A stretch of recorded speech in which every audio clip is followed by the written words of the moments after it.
think God is telling some of you Australia is not going to remain safe because labor has basically imported the problem, and they're going to spin their way out of this and amass more power. I promise you, the left loves crises. They love it when you're afraid, and they use every crisis as an opportunity to amass the Bible. And the enemy came in to defile yet another holy day. I believe personally that 9/11 was Jesus' birthday.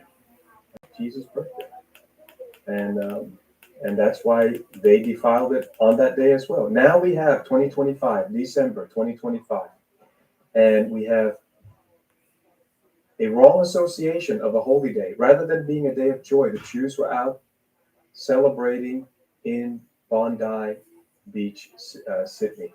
Hey, Di, good to see you. Most of us have been there. All of my family has been there. Bondi is a nice place. It's a famous, world famous beach.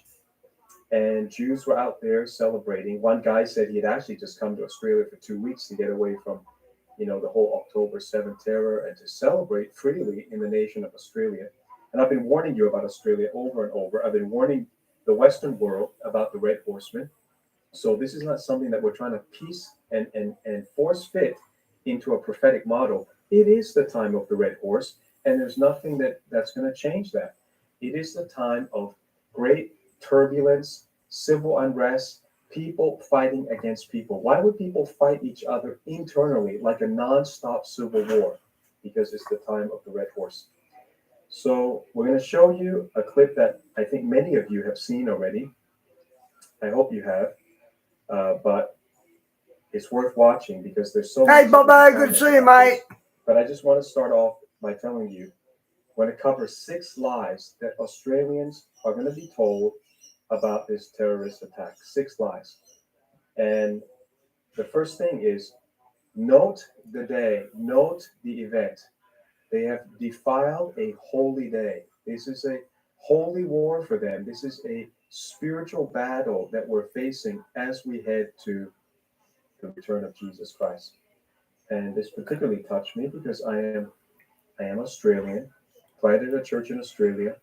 God told me to leave, and I think God is telling some of you Australia is not going to remain safe because labor has basically imported this problem, and they're going to spin their way out of this and amass more power. I promise you, the left loves crises. They love it when you're afraid, and they're going to use every crisis as an opportunity to amass more power for themselves and give you less and take away from you your freedom. So let's have a look at this. This is a brave man. We don't know his name yet. Some say Edward. I don't know. We don't know that. So this guy, the one who takes his gun, apparently he's a Muslim. The guy who takes his gun, you watch him. This is really good. Let's not guess his name, but he sees the terrorist and he's going to come from behind. Let's take a look.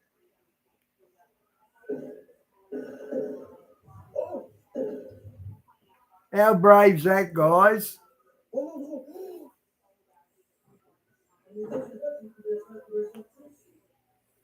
That's French. Yeah, we are, Bobo. I admit we are a tough bunch. You see the guy? He's somehow hurt. He's just going to walk away.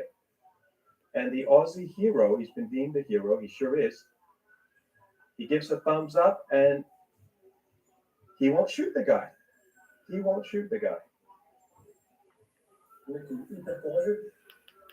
I'd bash him with my rifle, but I swear I would.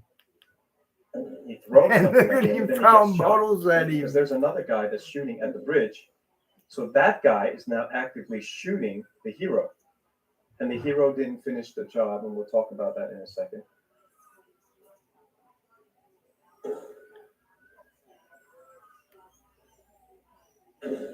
All right, so you've got a second take there. The guy comes, tackles him. So totally brave. Thank God for this man. He should be awarded the highest honor. He could have lost his life. So no doubt he is a hero. Now, these are some of the lies that you're going to be told, okay? We could all see this coming from a mile away. I mean, we could see it coming from 10 miles away. You've got 500,000 immigrants coming in per year since COVID. One of the highest years was 500,000. That's like on average. That's what they're trying to bring in. It's totally unsustainable. They bring in people from Pakistan, Afghanistan, many Muslims, until they want to reach about 10%. They want to, in my neighborhood, a couple of neighborhoods where I sold my homes, Afghans bought it up. So we know that they're trying to get to 10%, and maybe you can fact check me on that. I can get a live fact check on that, whether we're up to 10%, yes. Because once you're up to 10%, that's where the takeover happens. They will take over politically, they will take over the parties, and they can do it faster than having to get a majority because they actually get funding from Qatar and Saudi Arabia and many other rich places. And they buy up the politicians. There's no easier way to invade and colonize a country than to buy up many of these poor, mediocre. Hey, Andrew, good to see you, mate. And people like Anthony Albanese, the prime minister, and the foreign minister, Penny Wong, I'm so ashamed of them.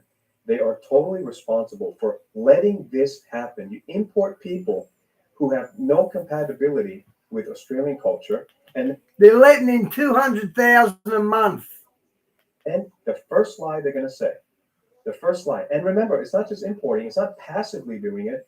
They also actively said as soon as October 7 happened and the Jews were either kidnapped or murdered, we said, oh no, we're pro-Palestinian. We sent millions of dollars to support the people who kidnapped, raped, and murdered. What does that say to the world? What does that say to Australians? Where's the priority? So that's the Labor government. And I can truly say every time I see an Asian with power in the West, there's some lunatic leftists, and it's a shame because they were chosen. They don't represent the traditional values that a lot of East Asians bring, but they're there and they're willing to do the biddings of the people that pay them, not the bidding of the people. And I'll show you some stats where Australians do not want this, cultural transformation of an immigration. But they've done it, they've let it in, and then they say we're pro-Palestinian for the whole time, right? This has gone on for 2.5 years. They're saying they're pro-Palestine. They don't say they're pro-Israel. They haven't done enough to fight the anti-Semitism, and they won't do enough to fight anti-Christianity. I'll show you more videos in a second, but let's go through some of these lies. Number one, diversity is our strength. You will no doubt hear this lie. Diversity is our strength. Hey, let me ask you something. Just be logical with me. If a country speaks 45 languages, is that a strength or a weakness? Right? Is that going to create division and disunity, or is that going to create like solidarity and identity and a great united country? Everybody knows. Yeah. You can't have 45 languages, official languages in a country, because language, along with culture, along with Andrew, apparently they are father and son. The assassins are father and son. Values create identity. And they haven't released their religion yet, but they look like they're from the Middle East. Not saying anything, I'm just saying that's what they look like. So when you come, if you want to come into a melting pot, you're going to melt with that dominant culture. Oh, earthquake got a 4.2. Wow, earthquake. Kelly. So some Labor senator has already said, I think in the week previous, said, now he loves diversity is our strength. Diversity is our strength because now we get a variety of foods. Really? Really? I mean, if you only imported chefs, then that would be true. But you're not. You're importing terrorists. And that is now proven. You can't deny that you've let people in who hate our values and who hate Jews and Christians. So if you want a diversity of food, we always had it. Always had it. We had beautiful Chinatown in Melbourne. We had Chinatown since I was a kid. That's 40 years ago we had it. You don't need to radically transform the demography of the nation. And if you really want diverse food, well, then go travel abroad. If you really need a diversity of food at the price of safety and unity of the culture. So we've got hundreds of thousands of immigrants coming in, driving up the price of real estate. Native Australians can't afford to buy land or buy a home. And the Bible predicts all this. So let's go first to this, because the second or third thing I'll show you that's going to be a lie is They're going to say, well, look at this. Religion causes all this. So first, let's go and take a look at what the Bible says. Jesus predicted this 2,000 years ago. Mm-hmm. And I want the Jews, I guess I have very different audiences here. I've got Christians, Jews, Muslims, many people to address, secular Aussies. But listen anyway to the greatest book on earth, right? It's going to enlighten you. Jesus said, when he went out and departed from the temple, so Jesus is fully Jewish. He was in the Jewish temple. It was the reason the temple was built, was for the Messiah to come. And his disciples came up to show him the buildings of the temple. Jesus said to them, do you not see all these things? Assuredly, I say to you, not one stone shall be left here upon another that shall not be thrown down. So it can be proven conclusively that Jesus is, at the very least, an accurate prophet. Because the New Testament was closed, it was finished. The Gospels were finished well before, like 30, maybe about 38 years before the destruction of the Second Temple. That's 70 AD. And Jesus says this at around 33 AD. 32, actually, 32. So he predicts accurately the destruction of the temple. No other Jewish prophet did it, so he's the only one. He takes the cake for that.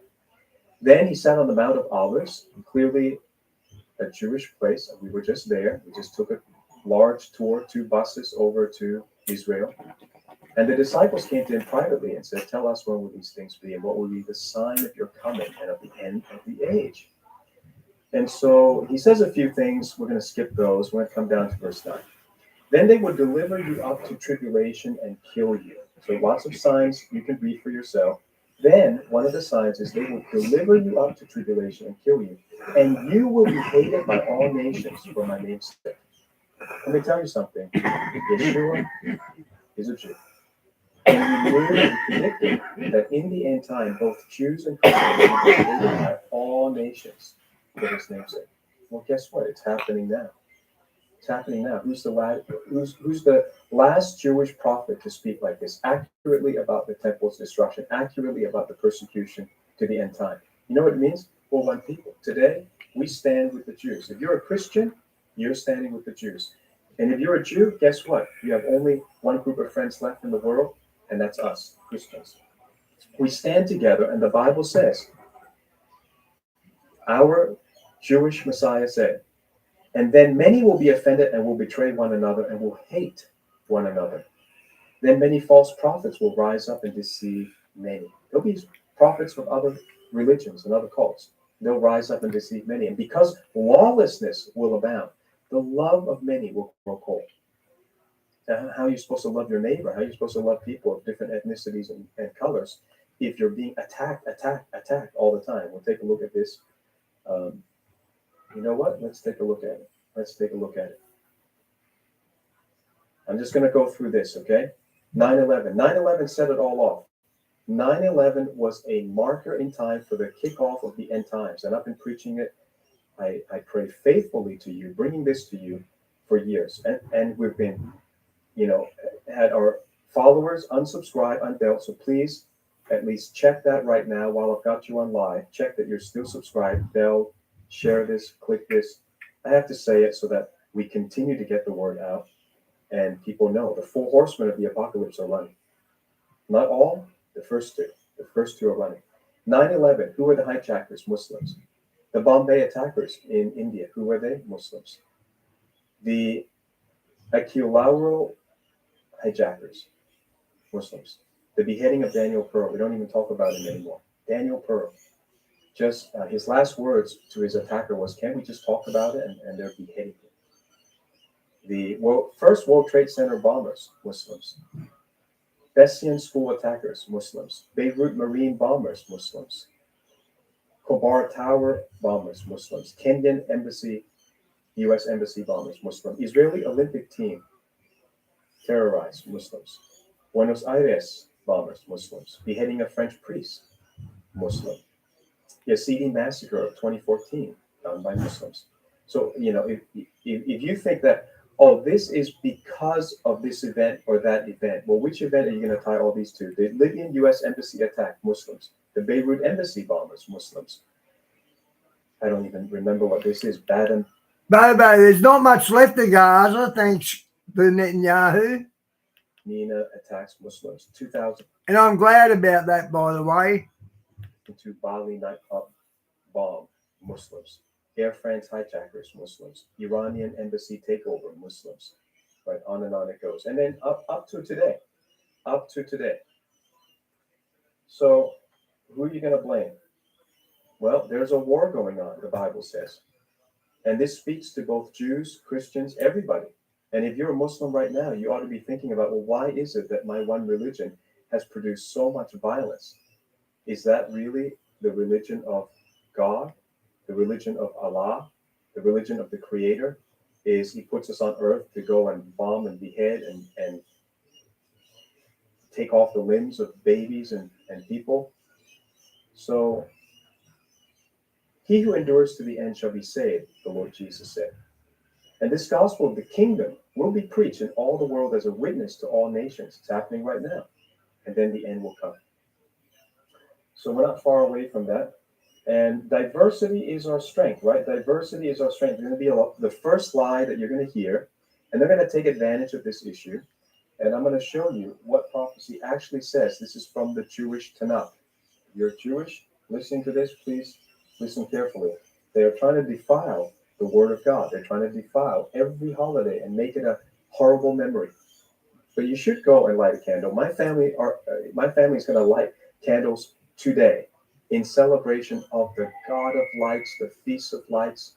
The light of the world has come. Yeshua HaMashiach has come. He's fulfilled all the types and shadows of the temple. He has. So here is Daniel chapter 2. Very famous Daniel chapter 2. It's a dream that Nebuchadnezzar had. So God speaks to unbelievers as well. Inside the Jewish Bible, you will see God speaks to Gentiles. So don't be surprised. God's going to speak to you through me today.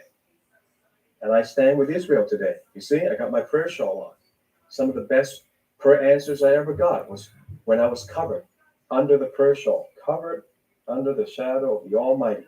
And He answered me. Well, I didn't know a prayer shawl was so important. Glory be to the Lord. Glory to Hashem. So, the Bible has an answer to this. Is diversity our strength? Well, Nebuchadnezzar was given a dream of a statue. And I'll have to show you the statue.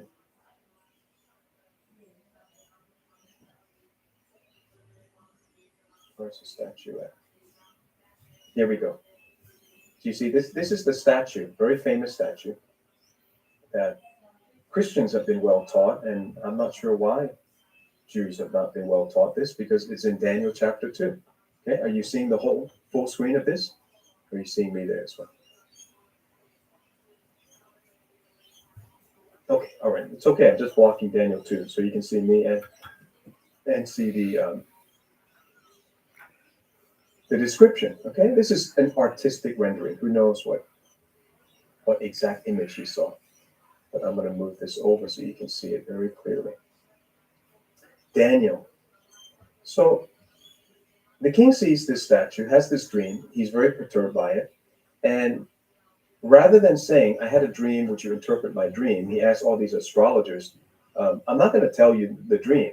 The way I know that you know how to interpret the dream is that you tell me what the dream is without me telling you.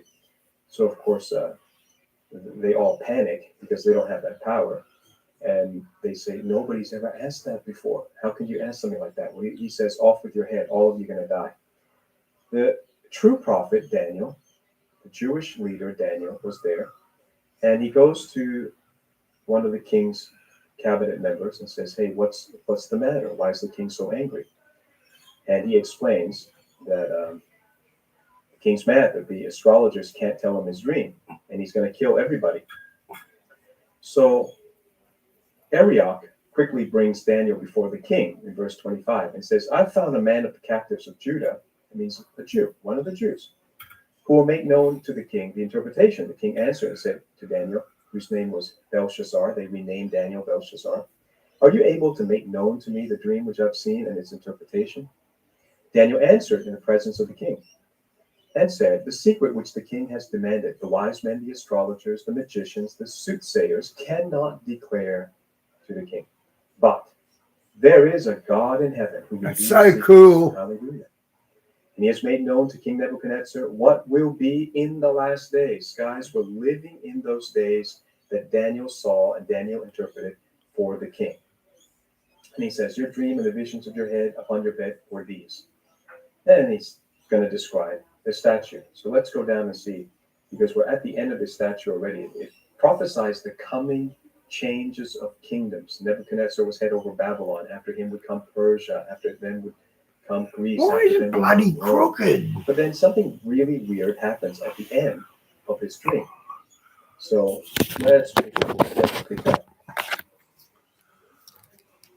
It says, now we will tell you the interpretation. So pick up on verse 37. You, O king, are a king of kings, for the God of heaven has given you a kingdom, power, strength, and glory. So he really flatters him and says, you're the head. You're the head of this statue. You're the first kingdom. And it's a head of gold. And it goes down in quality, gold, silver, bronze, right? Iron. And wherever the children of men dwell, or the beasts of the field, or the birds of the heaven, he has given them into your hand and has made you ruler over them all. You are this head of gold. Okay, so he's pretty satisfied with that. But after you shall arise another kingdom inferior to yours, right? Just as gold is inferior to, silver is inferior to gold. The next kingdom will be silver. It will be inferior. Then another, a third kingdom of bronze, which shall rule over all the earth. It's hyperbole. It's all the known earth to them. And the fourth kingdom shall be as strong as iron, inasmuch as iron breaks in pieces and shatters everything like iron crushes. That kingdom will break in pieces and crush all the others. And that's Rome. Rome became the biggest out of those ancient empires, and they like to use iron, right? Their swords were iron. Whereas you saw the feet and toes, partly of potter's clay and partly iron. The kingdom shall be divided. Yet the strength of the iron should be in it, just as you saw the iron mixed with ceramic clay. That's weird. You don't mix iron and clay together, just like you don't mix European Christians with Muslim migrants, mass migrants. That's what they're trying to do in Australia as well. You're trying to mix a Christian nation with mass Muslim migrants from Pakistan and Afghanistan and such, and some from India. So, as the toes of the feet were partly iron and partly of clay, so the kingdom shall be partly strong and partly fragile. That's what's happening. The weakening of the West. They're not going to stop it. That's why I'm telling you, some of you need to find a Goshen. Some of you are going to call to be missionaries to go out and finish the job of evangelizing. Go find a Goshen. And we've told you many times, go look at the website. I'm not here to build websites. I'm here to preach the gospel and build Goshens all over the world. But we've got one in a very good location. Go to GoshenLake.org and you will see it. GoshenLake.org. That's one of our Goshens. So the kingdom shall be partly strong, partly fragile. As you saw, iron mixed with ceramic clay, this is the Hey, Shawnee, good to see you. Somebody coming with clay. And they're going to mingle with the seeds of men, but they will not adhere to one another. They will not be part of a melting pot, just as iron does not mix with clay. And in the days of these kings, the God of heaven will set up a kingdom which shall never be destroyed. And the kingdom shall not be left to other people. It shall break in pieces and consume all these kingdoms, and it shall stand forever. Well, which kingdom is this? Is this a Jewish kingdom? Andrew, I think King Charles may be the Antichrist. There's a good book on it. I'll send you the link. Yes. Is this a Christian kingdom? Yes. Because is this Jesus doing it? Yes. Is this Yeshua HaMashiach doing it? Yes. We're going to see the God of the Bible rectify everything, vindicate the believers, right the wrongs. He's going to bring true justice on the earth. And he's asking us to repent and believe him before this comes. And he says one of the signs is that nations who used to have beautiful cultures, they've been Christianized, evangelized, and they have all the beauty in architecture, in art, in literature, in the wonderful churches that have been built for centuries. They're going to throw all that away by mixing iron with clay. So iron represents still the Roman Empire. So it's the revived, or it's a revived European Union. That's what it's called today. And it's going to suddenly get mixed with millions of mass migrants who refuse the culture, who actually hate the culture.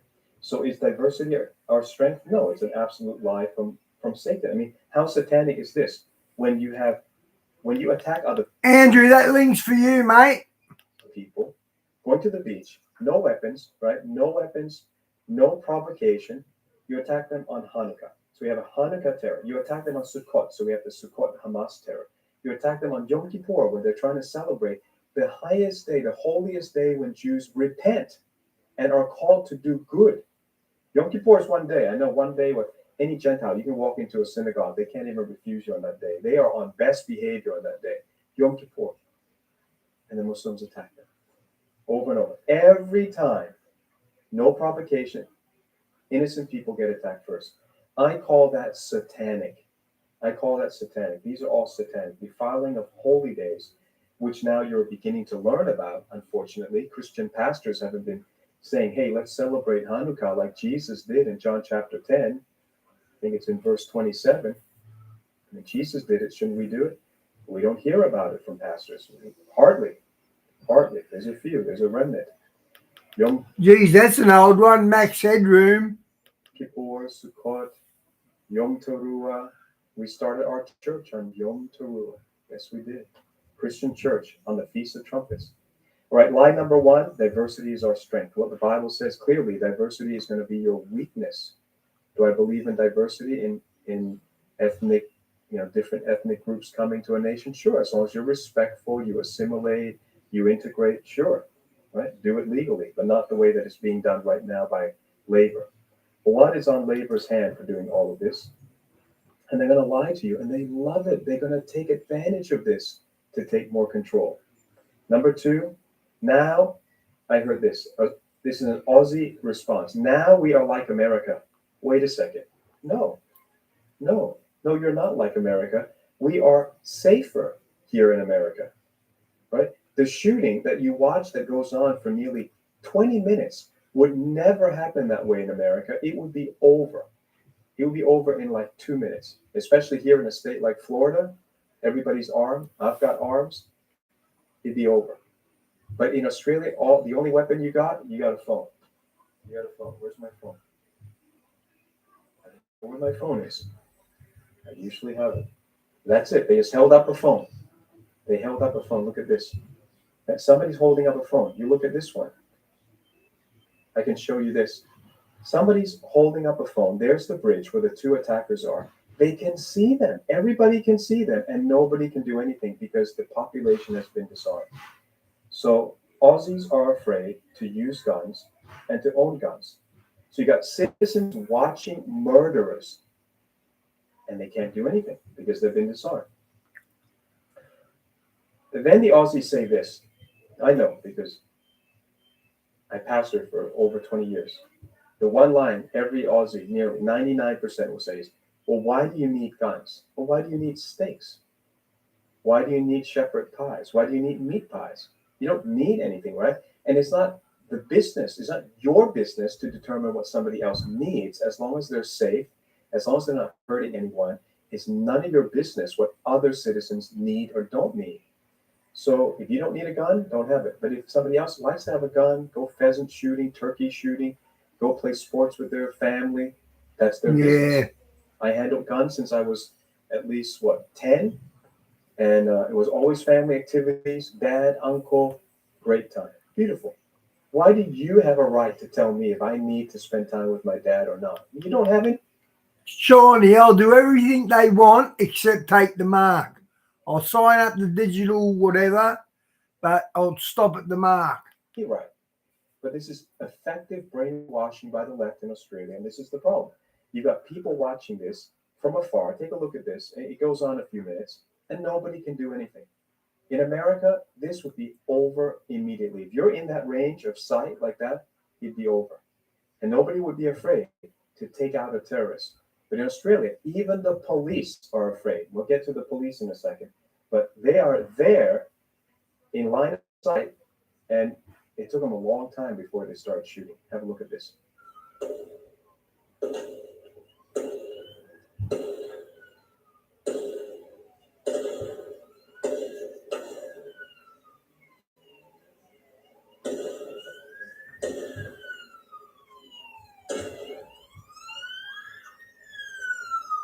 Bring me back into the shot, would you?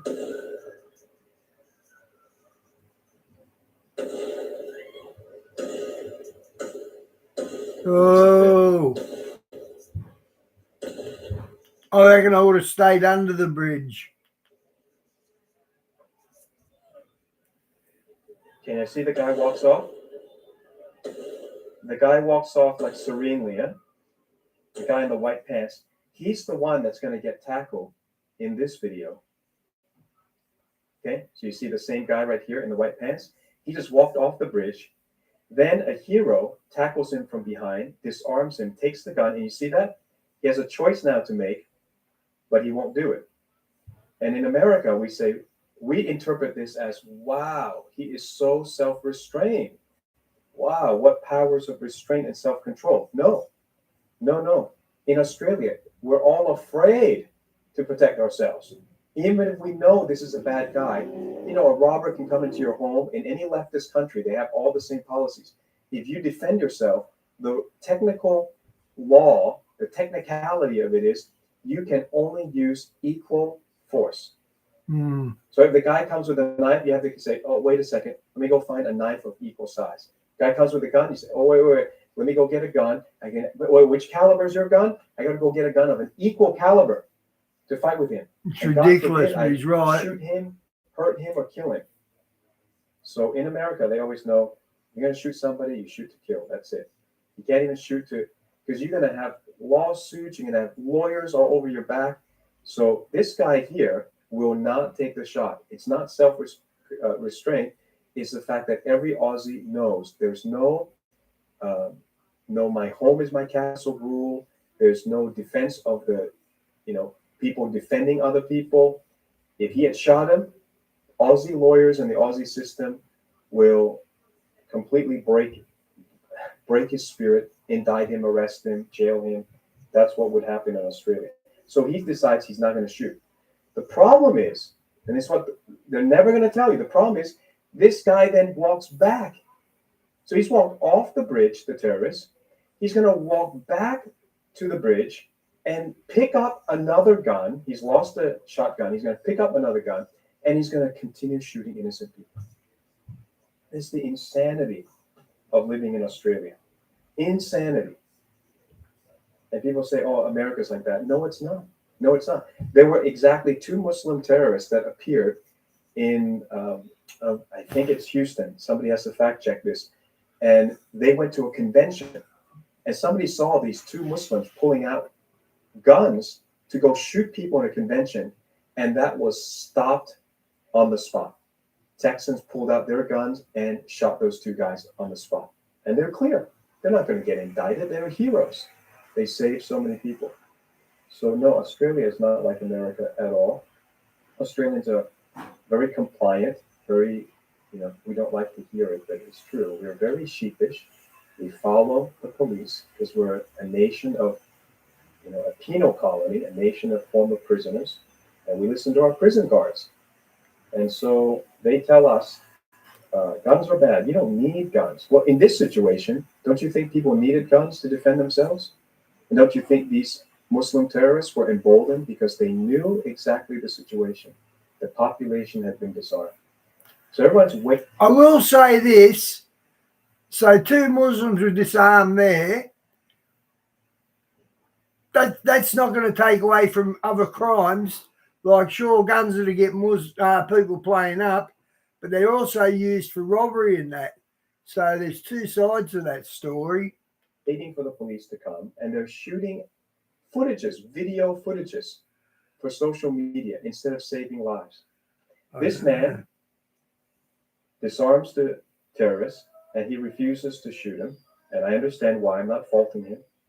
Now, the Australian police, we go back to the other video, the Australian police are there, and I don't know what took them so long to start shooting and taking these guys out. I thought the Maccabees were the last tribe trapped on that hilltop, and Rome had them surrounded, and Josephus and all his colleagues they were committing suicide, and Josephus done it in a way where he wasn't going to pick the short straw, and he was the only survivor. Oh, that's the Maccabee Rebellion. It must be something different. This guy has a clear video shot of the two people on the bridge. And this goes on for more than 10 minutes. How come the police don't just walk across and shoot? Because the police themselves are afraid and they're protecting themselves. They know if you shoot a Muslim, they could get in trouble. See, that's not right either. The reasons the coppers didn't go up to them, they've only got pistols. Pistols are like pop guns next to rifles. This guy's really painted bad. I'm disappointed with him. So their interest is not protecting you, the public, it's protecting themselves first, making sure these guys have enough shots, enough people have died, and the police definitely can say, yeah, these guys were murderers, we had to take them down.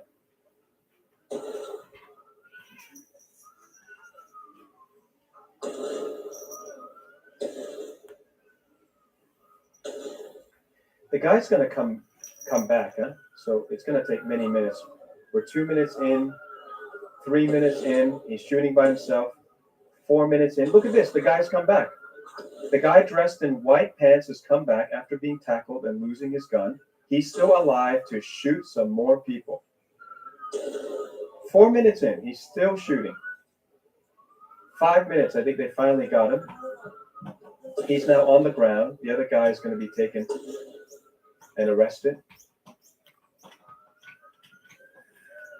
What a weak ass. He didn't even commit suicide after doing all that. What a gutless mongrel.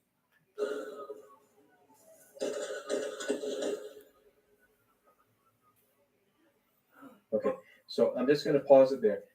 In America, people who have freedom, they have the Second Amendment rights to defend themselves from not just criminals, burglars, but even from the tyranny of their own government. That's the whole point of the Second Amendment, is that any government can turn against its own citizens. And we can show you in many ways the theft of taxation, the crime of all these, bringing all these immigrants in who they know, many of them are terrorists. So many things, they're not acting in the interest of the people.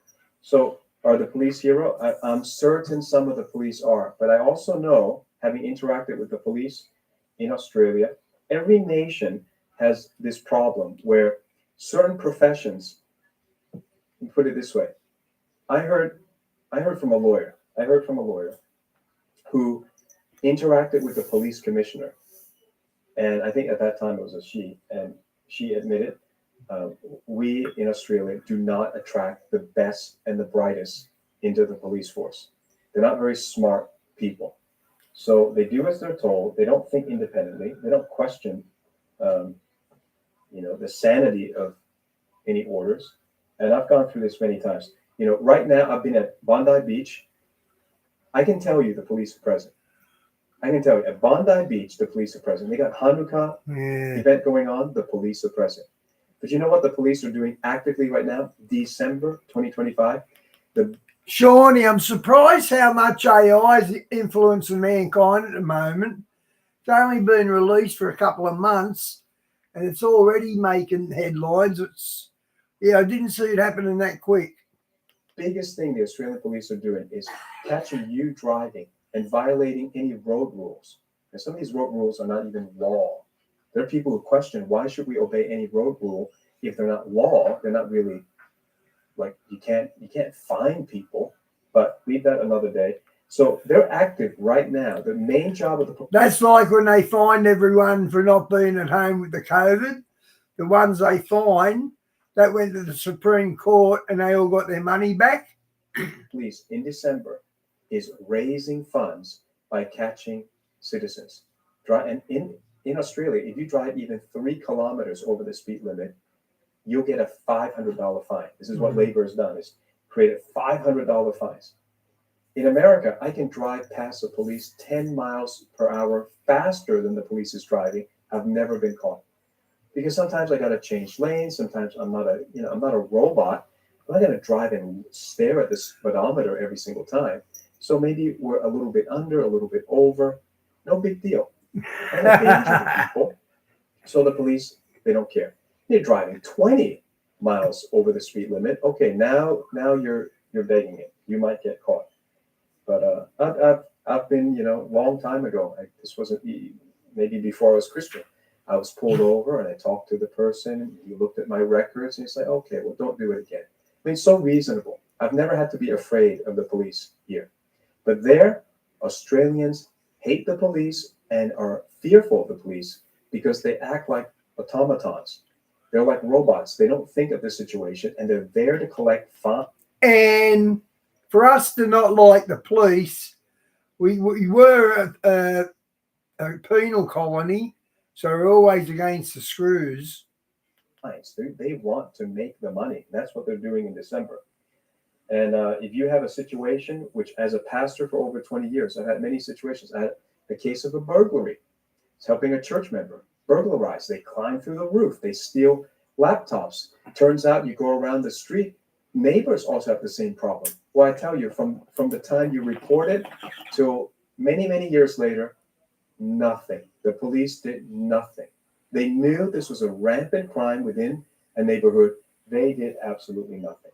I've had another case where you have domestic violence. You go to the police. A boy says, no, my mother's abusing me, beating me up. They're totally brain dead. They cannot think of defending anybody but what the directive is in Australia, total control of feminism. The narrative has to be that only the woman can be a victim. So if a young person, if a boy is a victim, nobody believes. They did nothing. I was appalled. I was so appalled at their attitude towards it. They didn't believe, they didn't do, they did nothing. So, you have to wait till somebody dies. Then they say, oh, we're onto it. We're going to investigate it. We're going to use all our resources to get to the bottom of it. But you got a case with a pastor, with a boy, nothing at all. So that's been my experience. And I've encountered police in all different nations. And I can tell you in agreement with the police. Sorry for that's the feeling people have towards that terror. That noise wasn't me. That come from him. Chris. So, but instead of yelling profanity at the guy, somebody should have had a gun and, stopped him. But in Australia, nobody has a gun. You're allowed to have shotguns and they're going to take that away. You watch. They're going to use this as an excuse to take it away. So, what was I saying about the police? Oh, yeah. I'm going to agree with the former commissioner who said, we don't attract the best and the brightest to the police force. And every nation has one of these jobs. I think maybe, I'm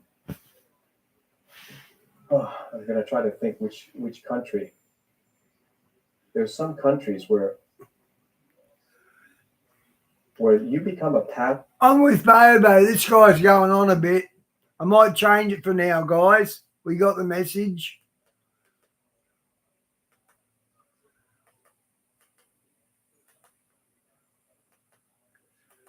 Let's do some Tony. Track record of predicting things correct, saying there is a volcanic eruption coming very soon. You seem to be all correlating. Of course,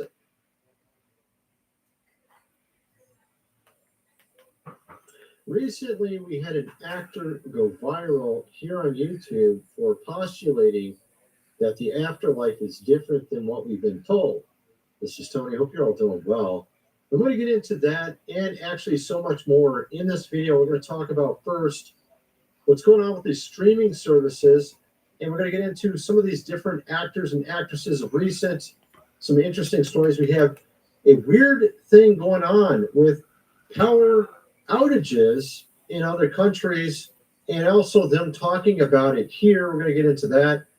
A weird prediction about Christmas. We'll get into that as well. And a ton of other stuff, just some of the weird stuff going on around us. Let's just get going here. And of course, the actor I'm referring to that went viral is Kirk Cameron. He obviously is from those old days on TV. I think it was Growing Pains he was on. And he recently came out saying he believes that hell is not the way we were told growing up. And of course, I thought it was really intriguing because I've covered this topic before in the old days here on my channel. We're going to get into that in a little bit because the backlash is getting pretty ridiculous against Kirk Cameron I haven't played this yet, have I, guys? Or have I? on this whole topic of hell. Is it forever? Are you in an infinite barbecue, or do you cease to exist? I mean, this is how some are framing it. And we're going to get into that in a little bit because I find it to be very intriguing how all these people are pouncing on him. They're all saying he's just going with his feelings and it's not scriptural. And we're going to get into that a little bit. First, I wanted to get into some of these other stories we have here. Streamers are raising prices at an astonishing rate. Here's how much more you're paying. Obviously, you've probably noticed prices for everything are going up. The average American household spending $70 a month now.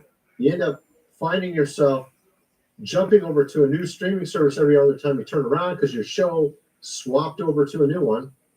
This seems to be the latest thing that they do to get you on board to all the streaming services. So you're spending a massive amount of money a month. And, it's just kind of weird. We've seen sort of what's been going on with Hollywood. It's been dying, actually, in LA. All these various production houses are empty, vacant. No one's going in and making movies really there anymore. I did a video covering that, I think a couple days ago, where Mel, Gibson was asked about this because some guy who was obviously into making documentaries, he had been going around to various locations and saw that no one was there. The whole place is becoming a ghost town. Almost 50,000 people have lost their jobs there. This is because everyone's sick of woke and the whole rainbow. We want real movies. We want people like Chris Pratt representing us. By the way, today is his wife's birthday. He was putting that on X. He recently went to Rome. I was thinking maybe he would star in a movie there because Mel is actually shooting his sequel to The Passion right now there. But actually, it looks like it's something else. So I was right. He was doing an official documentary on the tomb of St. Peter. So that's interesting. So that's why he was there. I was thinking he wasn't just there for a vacation. So he is doing some shooting there, some filming. Vatican confirmed the actor is filming the Vatican necropolis in its basilica, guiding the public through history. So that's kind of interesting. So anyway, so you got that going on. You have Mel doing stuff. You have a lot of things going on where new companies are rising up with actual good messages. Our president is backing Paramount with this whole Warner Brother deal, trying to take it from Netflix so that our future is a little bit better than what we've been dealing with for the last 5 years. And like I said, we're going to get into a ton of stuff. We have this weird prediction for Christmas. And then we're going to get into this whole major controversy with Kirk Cameron. First, I'm going to mention food supply, 25-year shelf life. Link is in the description. 3 months plus an extra month, 4 months worth for $6.97. You're going to definitely want to get that if you have not already. We had Kim Clement predict our current president. We had him talk about a Kennedy joining him. This is way back in 2009 he predicted this. He has a new prediction, not a new prediction. The guy's been dead for 8 years, but he has a prediction from 2014 that many will fall in the fall, referring to those that are corrupt at the top. We're starting to see that happen. Is it going to be this fall? We only have 9 days left, it looks like, or 8 days, or whatever it is. That's interesting. He also talks about a super volcano in the exact same prediction. Strangely, we do have a super volcano off the coast of Oregon or Washington. It's like a few hundred miles out that is about ready to go. We have one also, I think it was in Italy, right? We have also Yellowstone. We have numerous other people who have a very good track record of predicting things correct, saying there is a volcanic eruption coming very soon. You seem to be all correlating. Of course, again, I only believe it if it happens. If they have a good track record and shown things get correct in the past, I'm like, okay, I'm going to listen to you because you've had a good track record. right? So you might want to get ready for whatever might be happening next. We know there's a lot of crazy stuff going on around us. Link is in the description of this book here as well. The Lost Ways. How your great-grandfather lived without electricity, had a bit of cellar, do things around the house as they did in the old days. Hundreds of pages illustrating. You definitely need that before the power goes out. By the way, that's one of the stories.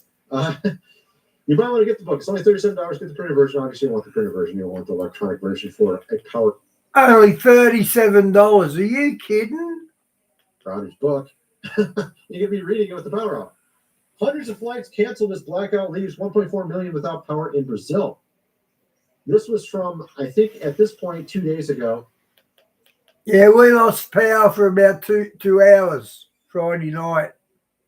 And I think it's 2 days ago, 1 or 2 days ago. We had also this story come out yesterday. Apparently, Russia has some new technology. Oh, interesting. To cause the exact same thing. Power outages.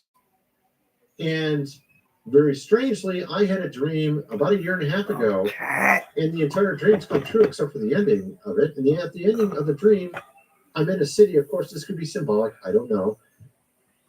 The city had no power. All of a sudden, I tried to go into Dunkin' Donuts, and the power went out. And I looked out. It started raining. And I was under a lean-to, and I was looking out over the city. It looked very dark. There was almost no power anywhere. Could be symbolic, but I kind of feel like maybe it wasn't. A lot of people talking about that. And we even had Cash here on Sean Ryan's show talking about the exact same topic 2 days ago. I don't think that's a coincidence. All these things at the exact same time. Perhaps something may actually happen soon here. We've seen this before in Europe, and that was completely preventable. They set themselves up with all this green energy without any backup with normal coal-fired power plants or nuclear power plants. And then when it spiked, the entire power went out in Germany and a number of other countries. What was that, like maybe almost a year ago at this point? It's kind of ridiculous, but this is how, and you have to ask yourself, did they do that on purpose? Or is it just negligence? Or is it because of the whole woke, mind virus? I don't know. Who knows, right? It's hard to say. At any rate, sir, this is the man I was referring to. He's dead. He's been dead for almost 8 years at this point. He predicted our current president, said he would have 2 terms, said that Kennedy would join him. Well, he's been dead 8 years. How's he showing up to Paul's webinar then? All the way before he ran. What a jip that was, putting him up as one of the guests.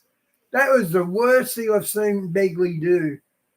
Back in 2009, he predicted this stuff. Imagine trying to predict a Kennedy would join someone on the right and thinking that would come true. Clearly, he must have heard something from God. At least I would think that's what it was. Kind of hard to predict things like that correctly and have other predictions come true as well. Way too many for it to be just a mere coincidence, although a lot of the people that are criticizing Kirk Cameron tend to be the ones that don't believe in miracles. So if you're watching this because of Kirk Cameron, you're probably, I don't believe in this mumbo jumbo of miracles. Okay. Well, what's interesting is you had people like John MacArthur highlighting St. Augustine for his cessationism beliefs when St. Augustine talked about seeing someone raise another person from the dead in his own lifetime with his own 2 eyes watching. Kind of hard to believe that St. Augustine thought the same way as John MacArthur. He clearly didn't. It's kind of like taking your hero of the past and just painting him the whatever way you want him to look. Kind of like all these pictures of Jesus where they make him look like Asian Jesus or white Jesus or black Jesus. No, you can't just turn whoever you want into whatever you want him to be. Right? So it's interesting. You had also Carolyn here predicting about a volcano going off around the time silver and gold go up, which silver and gold just recently went up. Volponi predicted that literally to the right week, which is very bizarre if it's a guy that doesn't know what he's talking about. Even the experts were shocked that he did that, which is kind of funny because he's not an expert in silver or gold. So then you had, of course, Troy Black, which a lot of people wonder about this guy, but he's had literally 100 predictions come true. I mean, he is a little bit, he's not exactly, he doesn't talk like I do, let's just put it that way. But he has some interesting predictions for Christmas as well. And it seems like a lot of these all align in a very strange manner. Talking about sort of like volcanoes super volcanoes, talking about power outages, talking about this stuff coming in time for Christmas. It sounds weird. It sounds like a lot of crazy stuff's going to be happening very, very soon here, if any of these guys are correct. All right. I hope so. Of course, this guy's been correct way too many times. Personally, I hope it's this year that he's right about the mini will fall in the fall, because I would like to see our country go the right direction. Finally, it hasn't been going the right direction for a long, long time. It would be awesome if it did. At any rate, so getting over to the whole Kirk Cameron thing, this guy, like I said, he was an actor on Growing Pains, right? Wasn't that the show he was? I watched it when I was a kid. It's like a million years ago. Kirk Cameron, Growing Pains. Yeah, I was right. Okay, so he was on this show back in the dinosaur days. Was it 80s? I guess we're all dinosaurs, right? Yeah, I'm 50 now. I turned 50 this year. We have, of course, Kirk Cameron, and I've been liking his takes of recent. I've been liking his takes, but all these other people that have been around for a very long time, Justin Peters, Ray Comfort, who was actually Kirk Cameron's friend. I mean, dude, these guys have been hanging around for 20, 30 years. I remember, like, in the 2000s, these guys were hanging around. As my Christmas present. Ray Comfort and Kirk Cameron were hanging around for, like, the last 20 years. Easy. Easy last 20 years. All right. You got also, was it Ken Ham? I'm going to post this. Ken Ham coming out against him. All these people coming out against him. Yeah. And so I find this interesting because Oh. I don't think Kirk Cameron, I don't know if he did or not, because I didn't watch the entire thing. I watched parts of it. I don't know if he got into the ancient Greek. I'm guessing he probably did. It's pretty long. I would assume he did. Maybe he didn't, because all these responses to Kirk Cameron are like, you're just going with your feelings. You just don't like people being in an infinite barbecue. That's your whole thing. You're just about feelings. This seems to be the response from a lot of these people. But clearly, if you actually get beyond the English and go back into the ancient Greek and look at it for what it says, you'll start to understand why what we've been commonly told is extremely simplistic. Because the term hell, as you read in the English, in the Bible, is usually not just one Greek word. Okay, it's multiple Greek words, all translated one English word. Tartarus, Gehenna, Hades, Sheol, you got Paradisos, which that's paradise, Abraham's bosom, that's Abraham's bosom. But you have all these different other words, Tartarus, Gehenna, Hades, all being translated HE double hockey sticks. And these are all three different, completely different words that don't mean the same thing at all. And honestly, I don't think the modern day idea of the term hell fits any of them. What people commonly think of when they think of the word hell today doesn't actually fit any of these three words. Not because the word couldn't mean the same thing, but more so because of how people just automatically think of the word hell. When they think of hell, they think of infinite barbecue. This is what they think. You die, you go to the infinite barbecue, you never get out. This is basically what a lot of people think. Now, this is not exactly what's being said in the ancient languages. For one, Hades is the afterlife. Hades in Greek is Sheol in Hebrew, which means the afterlife. It doesn't mean hell per se.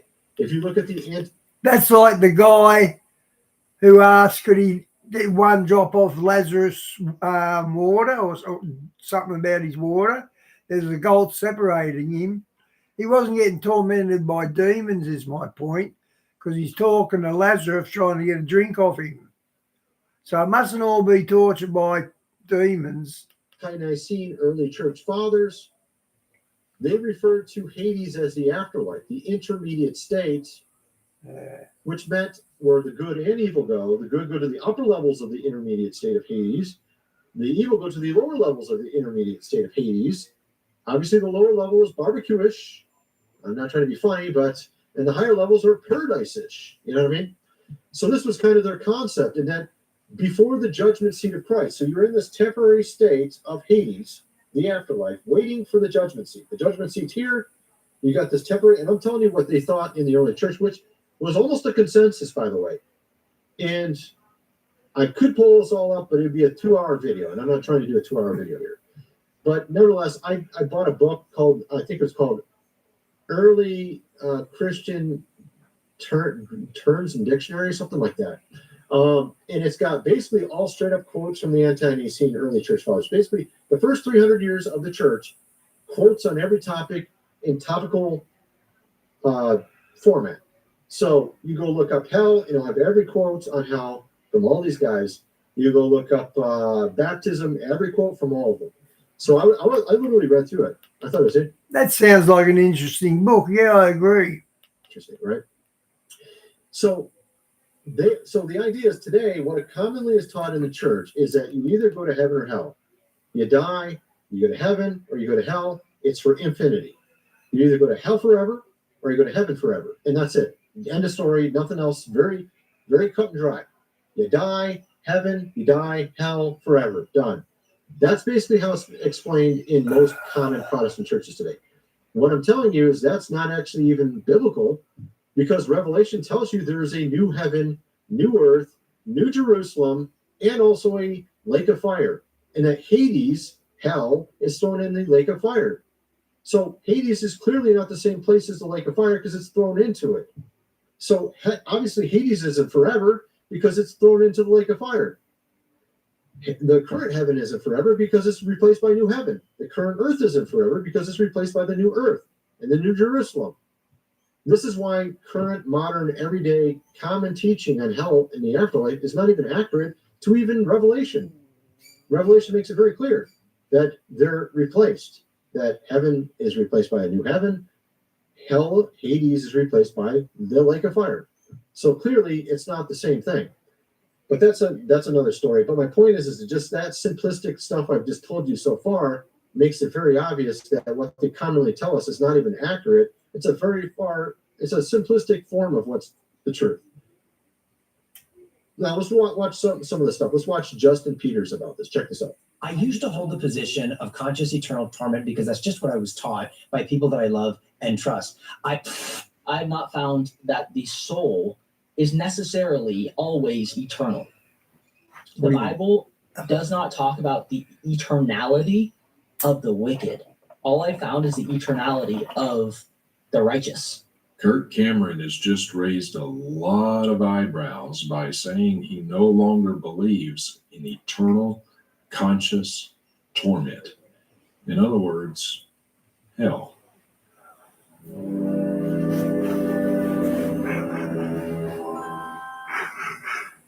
So, okay, we're going to play more of it in a second here. I just wanted to show you something really quick. So, this whole concept that the Bible is very emphatic about it being eternal conscious torment is not actually accurate.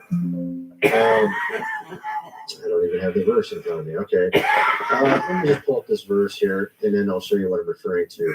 I'm going to show you the ancient Greek on it. I thought I had it open, but apparently not. Here we are. Matthew 25:46. This is the very common verse everyone points to. And I think this is relevant to what we're talking about, especially what he just said there. And these shall go into everlasting punishment, the just into life everlasting. So this term everlasting is the term aeonin, right here, aeonin. So the term aeonin is being used to describe both life or heaven and also the punishment or hell. Okay? Now the term for hell here is kolasis or punishment. This term here, let me open it in, I have to open it, let's just open it this way. Shoot, here we go, there it is. So you can see it here, I don't know if I'm getting closer or not really. Kolasis, penal infliction, punishment, torment, correction, punishment, penalty. You go to the original meaning, and what do you get? To prune, like as in trees and wings. To curb, to check, to restrain, to chastise, to correct. So this term kolasis comes from a term that means to prune, like you prune a tree. Now, when you prune a tree, you're not torturing a tree, you're trying to make it better. So this concept of punishment there is a beneficial punishment because it's a pruning punishment. It's a punishment to make you better. It's not just simply because you need it or because you deserve it, but more so to try to change you. It says here, everlasting. Now, if you look up this term and its meaning with Google AI, or actually pretty much any AI, And it will tell you that it's commonly translated eternal, everlasting, or age long. If you go to some of these early commentaries from the 1800s, like Adam Clarke, some of these lexicons, they'll indicate that it came from the concept of an age long. It comes from aeon, which means age, or eon, which is where we get eons and eons from. Its core sense relates to an age or period, implying something perpetual. Now, the reason why they commonly say it has to be eternal is because when you see this verse here, it says that life is eternal or heaven's eternal. Then, since it's the exact same descriptor, they say, well, then must be hell is eternal as well. But in reality, as I indicated earlier, this current heaven is replaced by new heaven in Revelation, which means the current heaven is not eternal. It's an age-long heaven that is replaced at the end of time, after the books are opened, after the judgment seat of Christ, new heaven, new earth, new Jerusalem.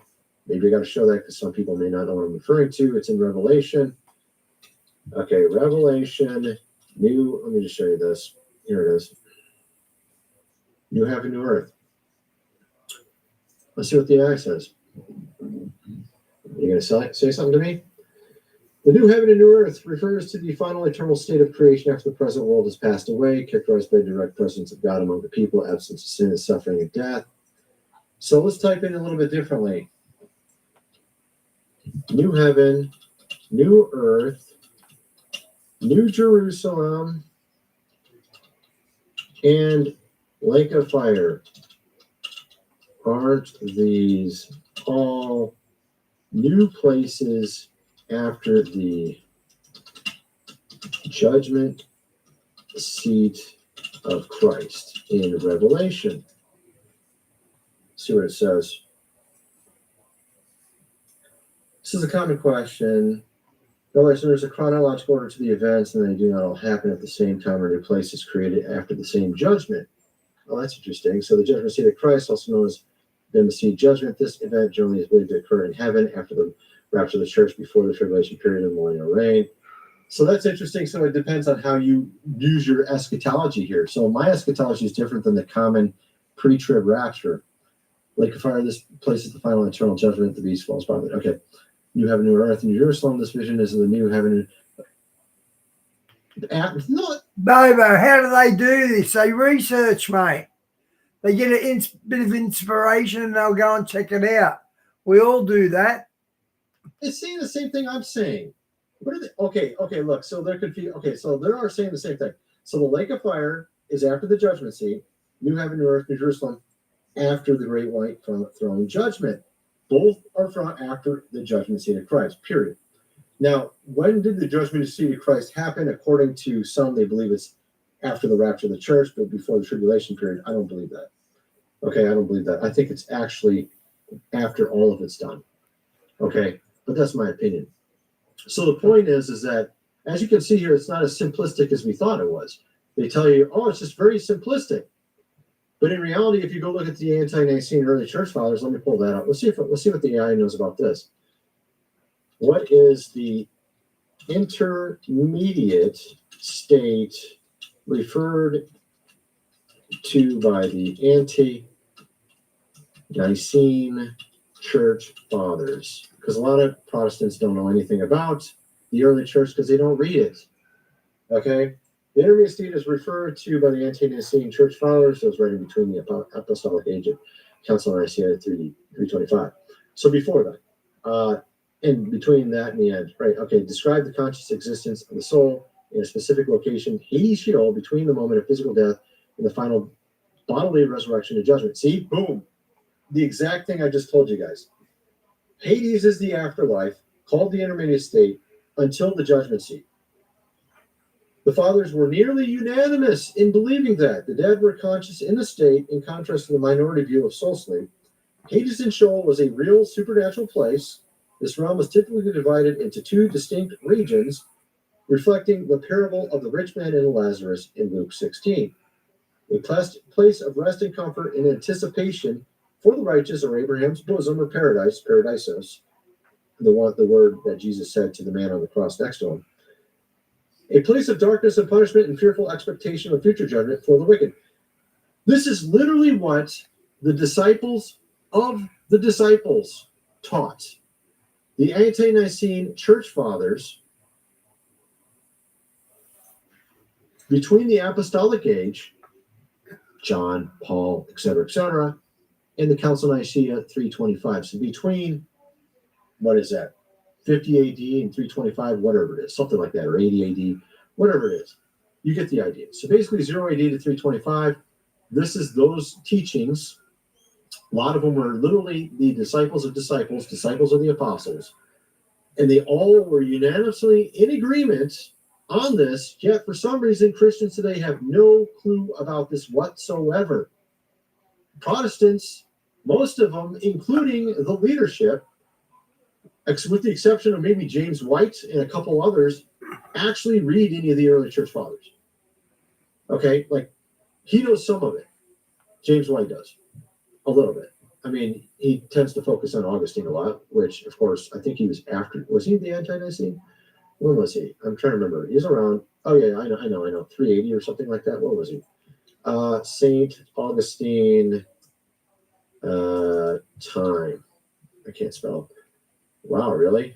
6:45 p.m. That's not what I'm asking. Okay, not the island. Not the time zone. When did he live? There we go. Maybe that's a better way to write it. 354 to 430. Yeah, I was right. 380, basically. So 350 to 430, slightly after the ante-Nicene time frame. He was after the ante-Nicene time. Okay? So all of them were in agreement about this. Just like I explained. Literally all the Christians from the early church all believe this, but no Christians today, almost like very few know this, and very few believe this. When we die, we go to the afterlife. The afterlife has upper levels and lower levels. It's called Hades. The upper levels are paradise, as Jesus mentioned, or Abraham's bosom, as he mentioned in the parable of Lazarus. The lower levels are basically hell, like Lazarus was in the parable. And you wait there until the judgment seat of Christ. And then once you're judged, then you're put in either new heaven, new earth in Jerusalem, or the lake of fire. But what they do, they take other scriptures and match them to other scriptures. So that's how they know if they're right. That's literally what it is. And about half of the early church fathers believe you can get saved. Actually, maybe more than half. I think it is more than half. I think it's, I don't know the exact amount, but more than half of them believe you could get saved in. And not just that, Diane. You can't just stay with one reading because it advances. You got to read it more. The afterlife. You died. You're in Hades, waiting for this judgment seat that's not come yet. Yeah. You're like, oh no, like I'm in a hellish place. This really sucks bad. Is there a way out of Bobo ran as much as you like, mate. here? Well, you would think maybe there isn't one. But perhaps there is. That's the question. Obviously, in the case of Lazarus and the rich man, right? The rich man, he couldn't get out of there, or he couldn't get any water. There's a big chasm. And clearly, it didn't look like Jesus was going to get him out, did it? Not really. So you do have near-death experiences of people going to hell and calling out to Jesus and then getting to heaven in near-death experiences, but some of you may just discount those as fake or whatever. So that's a theological debate. Could you get saved in the afterlife? I think you could, actually. I don't think everyone could. I think some are just straight up on death row. They're gonna be like the rich man. They're gonna be just sitting there, and then they're gonna get thrown in the lake of fire. That's what I think. So I could be wrong. I could be right. Who knows? We'll find out one day, right? At any rate, so that's sort of my theory on all that. I kind of feel like, it's an interesting topic. And the thing was, let me play some of these other guys. Let's play some of these other guys. So you had here Ray Comfort. Ray Comfort was a longtime friend of Kirk Cameron. I think he still is a friend of his. I think he's very upset about what he's teaching or questioning here. Although Kirk Cameron said he's not 100% sure he's right, which again, just like me, I don't ever say I'm 100% right on these things because I look at it as all theoreticals. I look at the ancient languages. I lean towards this being the correct answer to it. If you even look at St. Augustine's own writings, He even says that he was in the minority opinion. He believed in eternal conscious torment. St. Augustine did, around 400 AD. He said, my peers, most of them don't agree with me. There was two other opinions.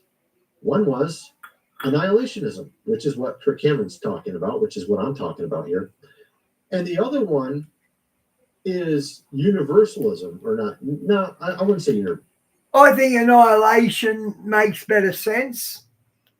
because people will automatically think of the Universalist Church. It's not the same thing. Universal restorationism, let's just call it that, which would have been from Origen. Now, Origen's different than the Origenists. That's another thing. It's kind of like Calvin and Calvinists. The Calvinists I don't think the Calvinists actually agree with Calvin really fully, because I've looked at Calvin's writings and I've looked at Calvinists teach, and I don't think they agree actually fully.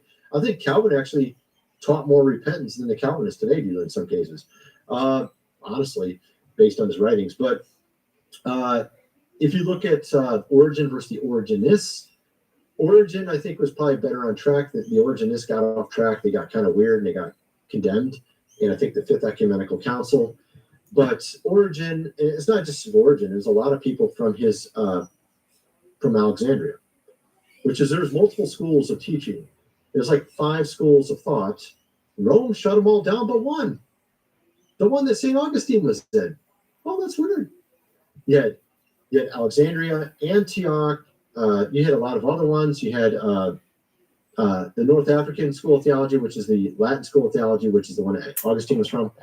So you got North African, which is Latin, which is St. Augustine. You had Clement of Alexandria, Origen from Alexandria. You had Antioch. You had all these. You had different teachers. You had Tertullian, Irenaeus, Justin Martyr. You had all these different teachers in the ante-Nicene time frame with different opinions. You even had Hermas, the shepherd of Hermas. I can tell you Hermas's opinion. It was kind of weird.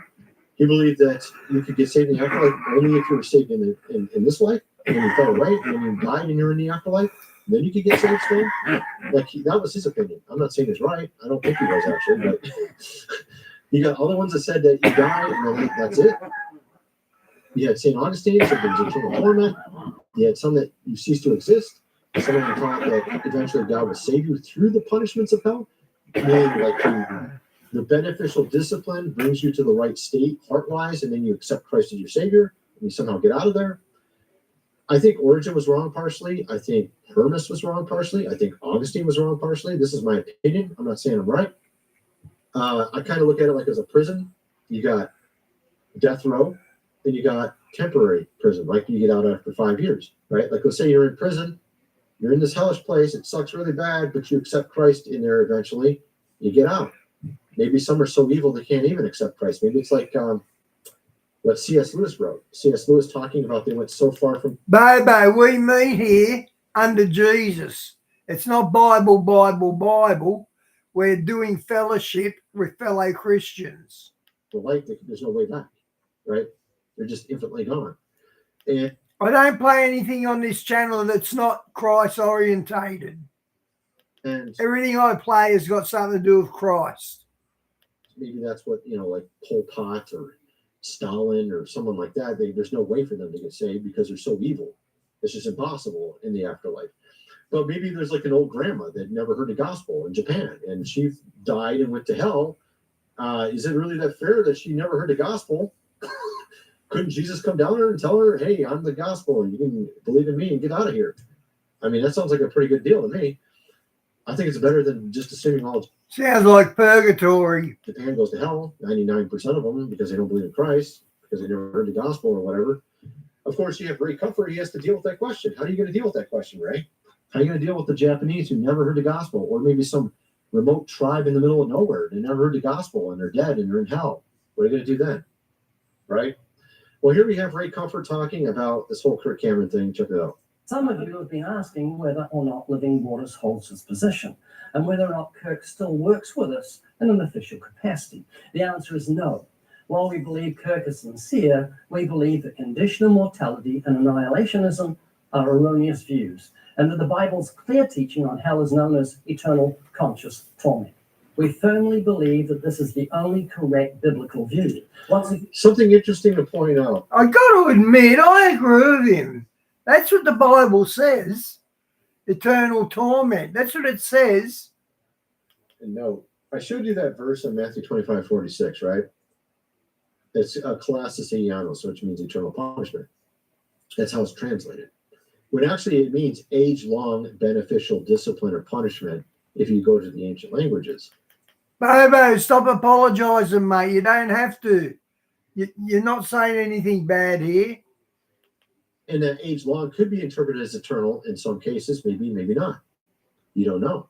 We know the exact same term, Eianos, was used to describe Jonah in the belly of the whale. Jonah was in the belly of the whale for 3 days, not for infinite amount of years, right? So it's like the term forever in modern English. If I say I'm standing in line forever, it doesn't mean I've literally been standing there for 5 million years and I'm still standing there. It means it feels like it's been forever.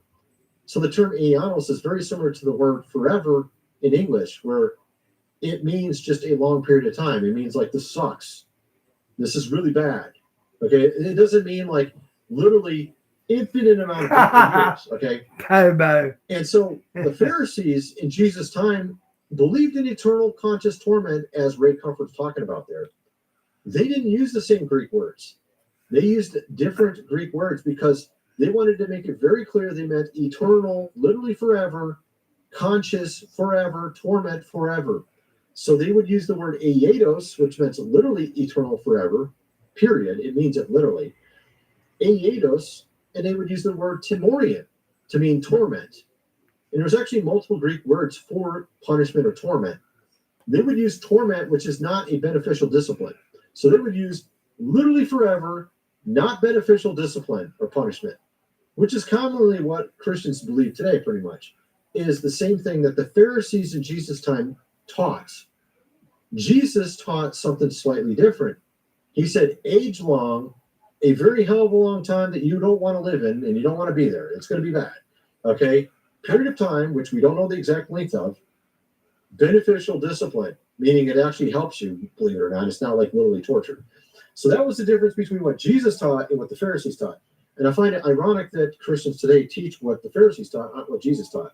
And they don't even know it because our English translations make you think that what the Pharisees taught in Jesus' time was correct. And this is what I find to be very interesting about the whole thing. So I think Kirk Cameron's actually right. I studied this for many, many, many years. Now, if you go to Ken Ham basically says that Kirk Cameron came to this viewpoint because of feelings and emotions, because he doesn't like the idea of people being in an infinite barbecue.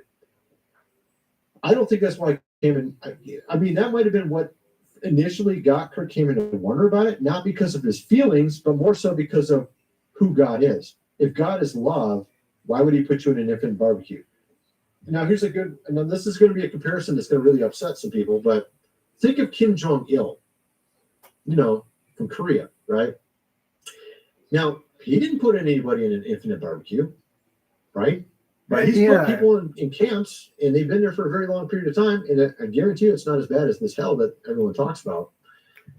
Wow, is he kidding? North Korea's killed many of their citizens in labor camps. Wow. Tony, wow. And they did one little sin against this guy. Now, is that just what Kim Jong-il did? You see what I mean? So Kim Jong-il, you do a little sin against Kim Jong-il, you end up in this place for a long, long period of time. Is that a just punishment? Again, that's the same concept that Kirk Cameron's asking, does it make sense with God's love and justice to put a infinite payment on a finite crime? So it would make more sense that they would cease to exist. Ceasing to exist makes more sense than infinite barbecue, because it serves God's justice, but it also shows that he's a loving God. He's not going to he's not making an infinite barbecue. Okay, so that's I think so, and that's where he came from, maybe with this start. And I don't think that's necessarily feeling based. I think that's looking at God's character and asking, does this make sense with God's character? And then going into the ancient Greek and seeing, well, actually these words can mean If you slant them, you can slant them whatever way you want. You can slant it towards eternal, which I think Thanks, is wrong, Bobo. because Jonah was not in the belly of the whale for infinite years. You can look at it as it is and say, well, maybe it just means a very long period of time. We don't know the exact duration of it.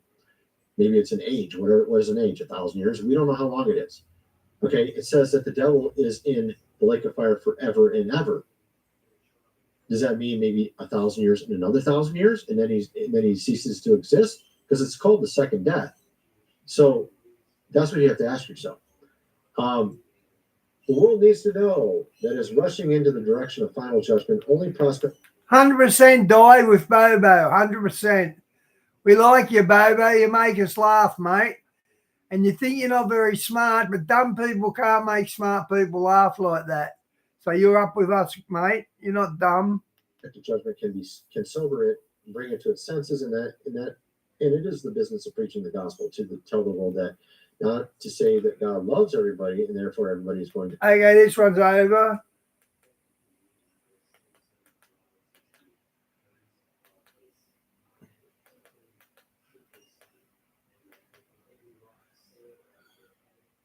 This Christmas, dash straight into great deals at IGA, like Australian IGA half leg ham bone in, only $8 per kilo, and Coca-Cola, Sprite or Fanta 1.25 litre varieties, $2 each. You can't beat local at Christmas. Okta secures AI, so you'll feel good turning your list to do its job, knowing the right controls are in place. Of social medias, it doesn't matter if you're scrolling through shorts or just watching just about any video. AI, it's ruining YouTube. It's ruining the internet.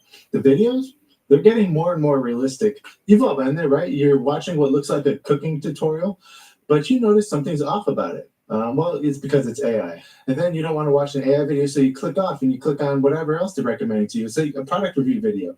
Oh, it's another AI video. There's an AI voice. And then you click off that one, disgusted. I don't want to watch an AI video, so you click on this true crime documentary with some police body camera footage. Nope, that's AI too.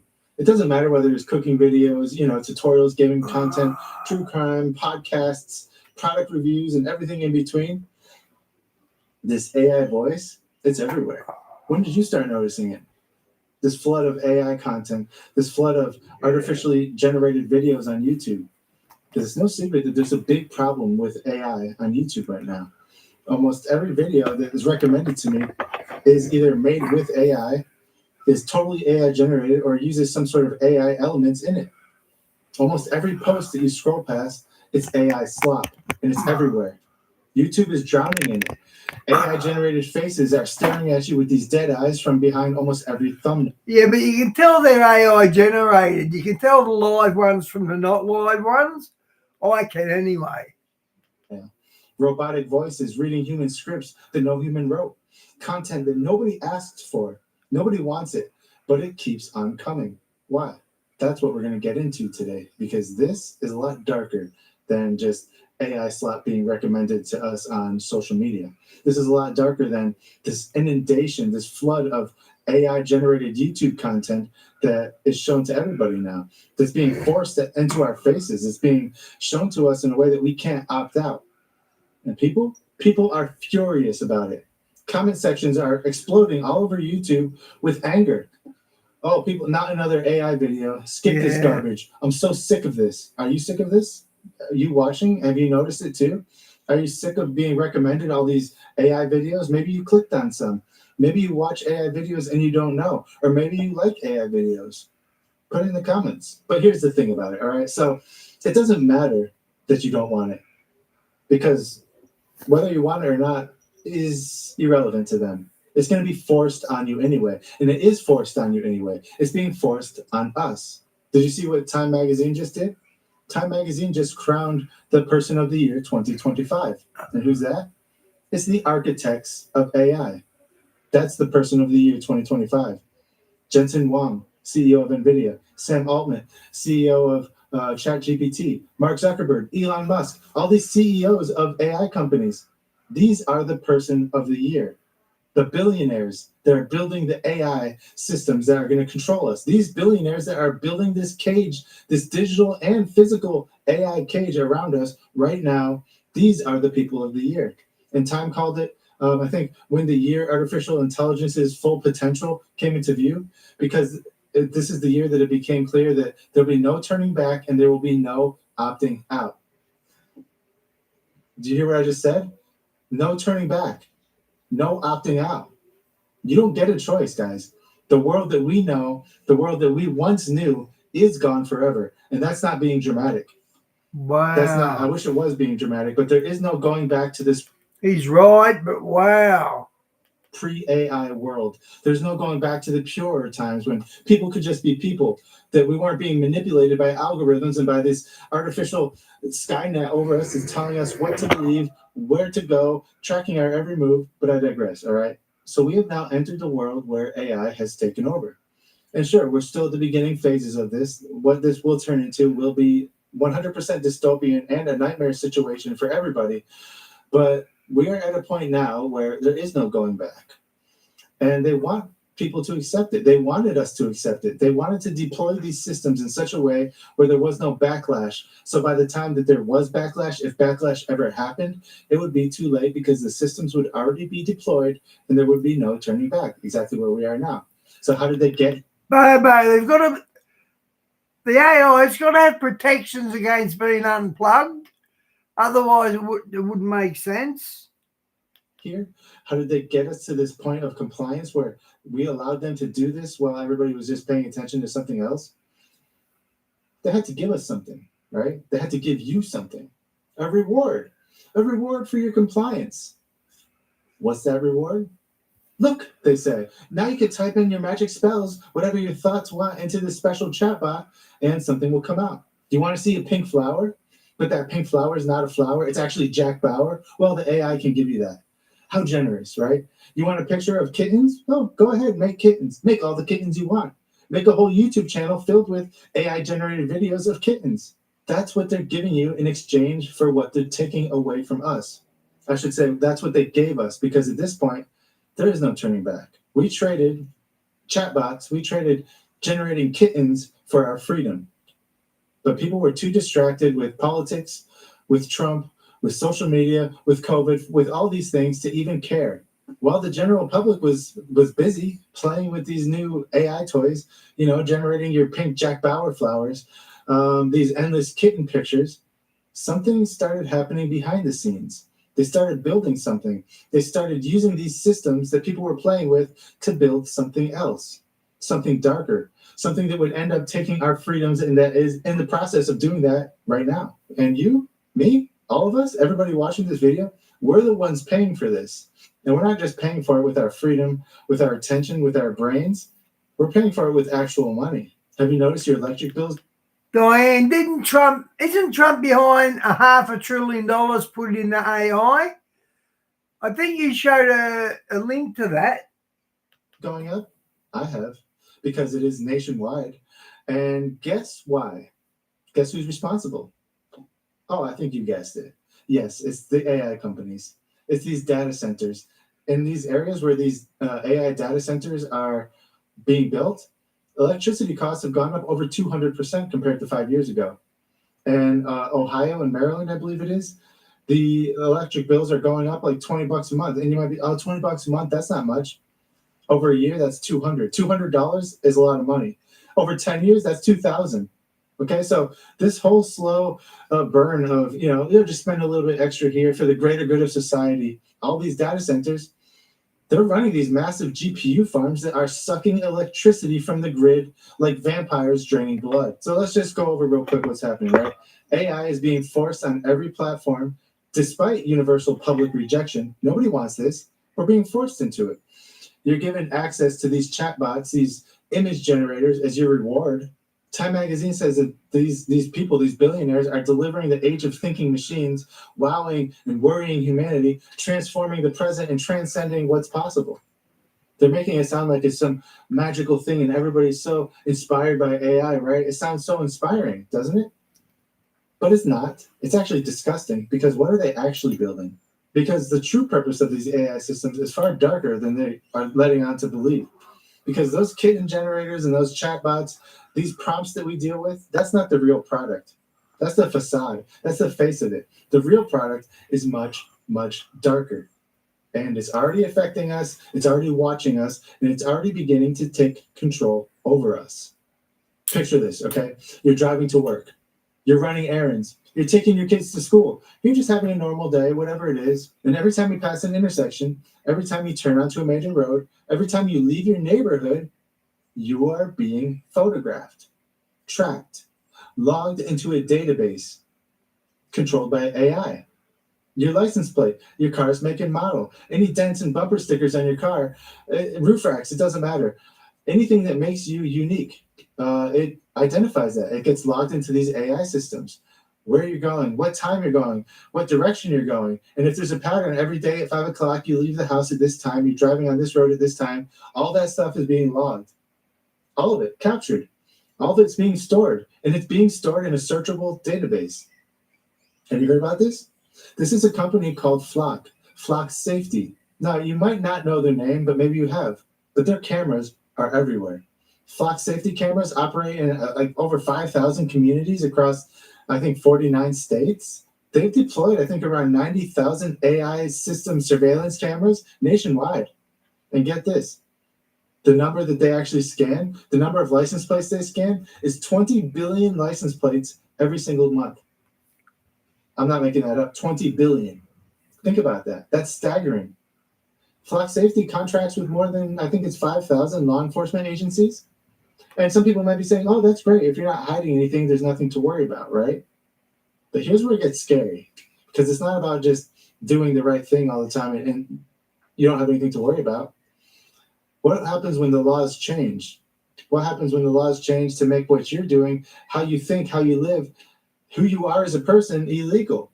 Well, then they can easily track you down based on this data that's been collected through Flock, through Palantir, through all these algorithms that you interact with on a daily basis. All this data on you that's being stored by these agencies in a searchable database is now potentially can be used as a weapon against you. So this whole Flock Safety thing, it means that these police departments from across the country can view your license plate number, your location, the direction of travel, what time, the date, and how many times you've been on that road, etc. And guess what? They don't need a warrant to do it. They don't need probable cause. They don't need individualized suspicion. They don't need court order. They can just do it whenever they want. Furthermore, their algorithm scans movements of people, of the different patterns in the vehicle databases, and it compares it with the baseline of data, and it tries to decide whether somebody is acting suspicious or not. They're looking for suspicious patterns in the data. And what happens when it finds something suspicious? Well, then it alerts law enforcement. The AI itself decides you're suspicious based on where you drive, how often you drive, and what patterns match its programming to say whether somebody's suspicious or not.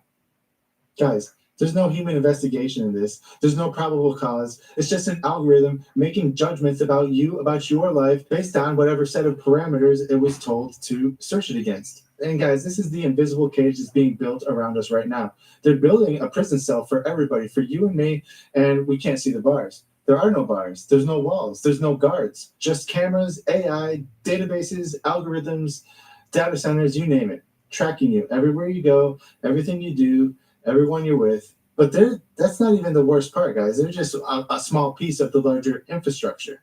Because if Flock Safety is watching you drive, maybe watching you walk around whatever intersections they're at, what about the companies that decide what happens next? Let's talk about Palantir.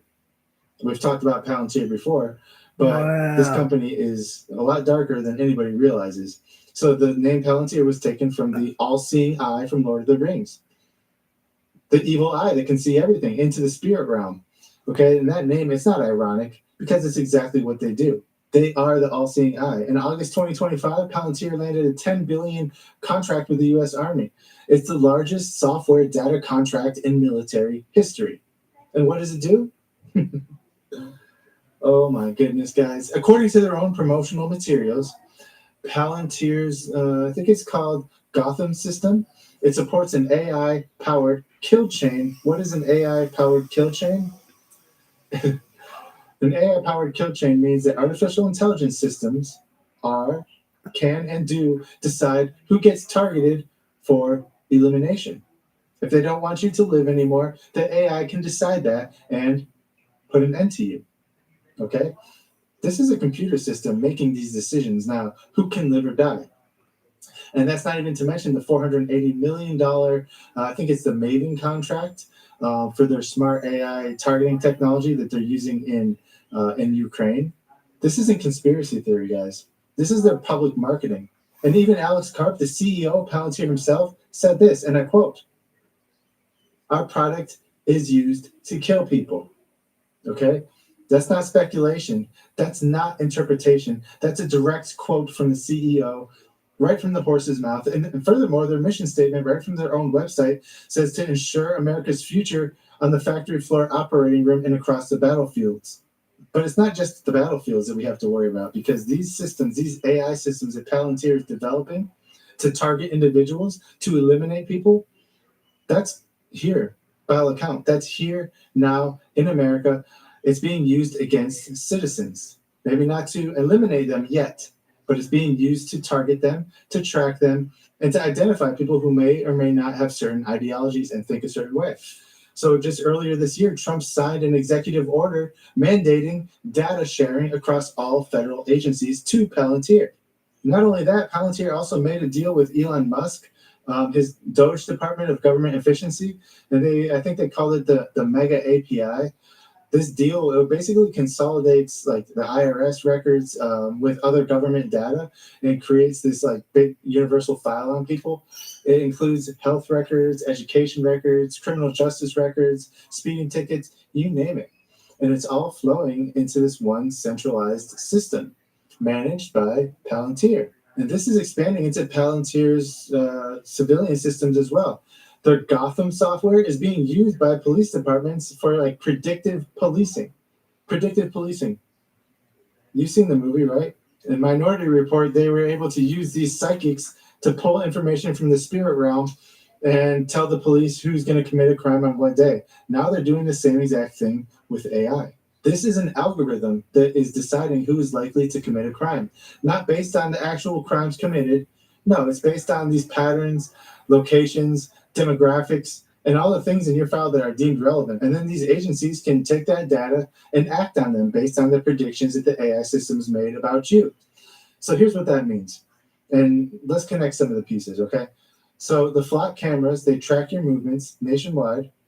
And then that system, and then that data, I should say, it feeds into Palantir systems. Yeah. And what happens then? Palantir's AI will take that data and they'll analyze it. They'll see patterns, they'll find patterns, and they're going to generate these suspicion scores on you. And based on the scores, Diane, they want one form of money to take over the world, not the pound, not the dollar. they'll identify specific targets. And the thing is, guys, these AI systems are now like making these decisions faster than people can even review them. So there's like a backlog of people trying to review the systems because he's arrogant enough to do it, Di. As it sits right now, the AI might be painting people as targets, but there still needs to be a person to review that data first to, approve it or deny it. But there will be a point where the AI can approve it by itself. And you and I are paying for this whole thing through our electricity bills, through our tax dollars that are funding these government contracts. And we never wanted it in the first place. So where does it all lead, right? Does it lead to World War III, nuclear war, a great reset? Does it lead to Skynet deciding that humanity is the problem and then taking us out? Maybe. But what they want us to believe is that this forced adoption of AI is a good thing. That all it is surveillance, tracking the bad guys. If they target you, you must have did something wrong. This is just for our safety. It's for our security. It's for your protection. We're doing it for you. We want to keep you safe. Time Magazine and these AI architects, they want you to believe that these people are visionaries, that they're looking out for us and they're trying to make the world a better place. But here's what they're actually. This is Bruce, a baby name that has fallen That was over in like 20 seconds, guys. out of the top 10 of late, but Bruce doesn't really care.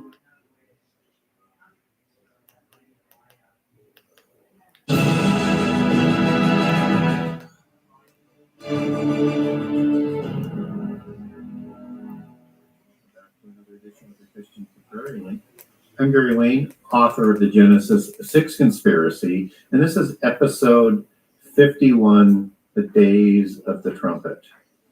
And I'm very excited to talk about this part of end time prophecy and end time chronology. Diane, I still think Charles is the Antichrist, but I certainly think Trump is one of the 10 kings. I've been saying that for about a month now. Because it brings so many things together.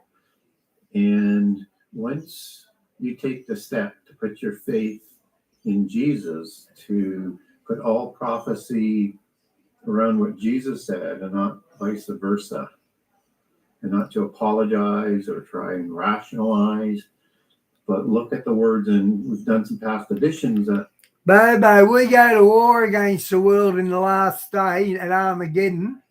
And on the brink of defeat, Jesus comes with his angels and horses and rescues us and wipes out the villains. So we win in the end. That's why it's so Christian. I think sort of show that if you follow the chronology Jesus lays down in Matthew 24, Mark 13, Luke 17, and 21, and I like to use Matthew 24 as a template with the additional details of Mark onto it, as well as the additional details of Luke. It works best because I think Matthew has the most complete chronology, but those other passages are not only second and third witnesses, but also provide some very, very important details not in Matthew. And when you do that, you can even slide quite easily Old Testament prophecies into the chronology. Just have to be aware of the markers. And we're going to begin talking about markers in prophecy, because Revelation is linear. The chronology and what Jesus provides is linear. And the Bible provides you markers, Old Testament or New Testament, that all match up in terms of its imagery and its timing. You just have to let it fall into place and let Jesus be your guide. And so when you're sliding in Old Testament prophecies, just remember, and we're going to add in a few today, but not to sort of confuse things, but just to sort of show one of those markers when we get into this. But you want to be very careful not to confuse Old Testament prophecies with the church prophecies of the New Testament. And you want to not confuse Old Testament prophecies between Judah and Israel, between the southern kingdom and the northern kingdom. And of course, the northern kingdom was lost, but they're going to be relevant in the last 7 years. So you have to remember in all of this end time prophecy and chronology that Judah is going to be addressed, reconciled, and Israel will be awakened, probably beginning with the 144,000 at the start of the last seven years. By the 144,000. Diane, he does seem a weak leader, doesn't he? He even handed over the Meghan Markle drama to William the Fix. And they're going to be called by name by God, and they're going to remember who they are. So we need to keep all of that kind of in mind. And it's really good sort of context for understanding the days of the trumpet, because you'll start to see some of that symmetry come into place today. And the symmetry that comes out of today's show, if you go back into previous shows, you're going to see perfect symmetry in chronology again, because we're following in the words of our Messiah, who is the spirit of prophecy, who is the word of God, and it is who the Bible is all about in our salvation. So in the days of the trumpet, it's a very key period for understanding chronology. And it's a very key period where events take place in rapid succession in a short period of time that we'll talk about the length of that time today. And events occur that are very, very important. These are some of the most pivotal events ever recorded in Scripture, and they're happening in a hurry, and they're happening in a time when even the elect will be deceived if that were possible. And Jesus has warned us that that is possible and it will happen. So we have to become very, very conversant in scripture, in prophecy, and in prehistory to understand the context and rely on Jesus's words. And so the timing of the days of the trumpet occurs before the wrath bowls, because Revelation is linear, just as I've said, and you're going to see that very sort of clearly laid out again today. And it happens before an event in Luke 4 and in Isaiah that's called the year of the Lord's favor. And it happens before the year of the Lord's wrath. And it happens before the year of the day of the Lord. And again, all of those years or days, that's that prophetic allegory that's really, really important, because Daniel really underscores that. And then it's used again in Revelation that a day is a prophetic year, just as the last 7 years in Daniel 9:27 is a week of years. And of course,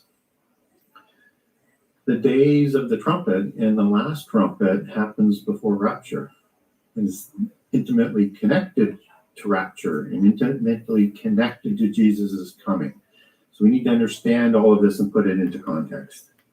Bobo, here's one prophecy you know come true. Christ said in the last days Israel will get its homeland back. Now, Israel hasn't been a country for over 2,000 years. Now they just got their country back, just like Jesus said. So there's one prophecy that come true. And as I said, there's key markers that we're going to be talking about today. So trumpet is one of those. And believe me, mate, there's dozens of them. One of those times, and once you understand the timing of the days of the trumpet, wherever you see the trumpet blast in prophecy in the Old Testament or the New Testament, that's a marker. And just as Jesus is laid out, that we'll cover off a little bit later here. So it's just one of the markers, not all of them. And so the timing of the last trumpet, the seventh trumpet, is after the fifth angel who opens the abyss in Revelation 9.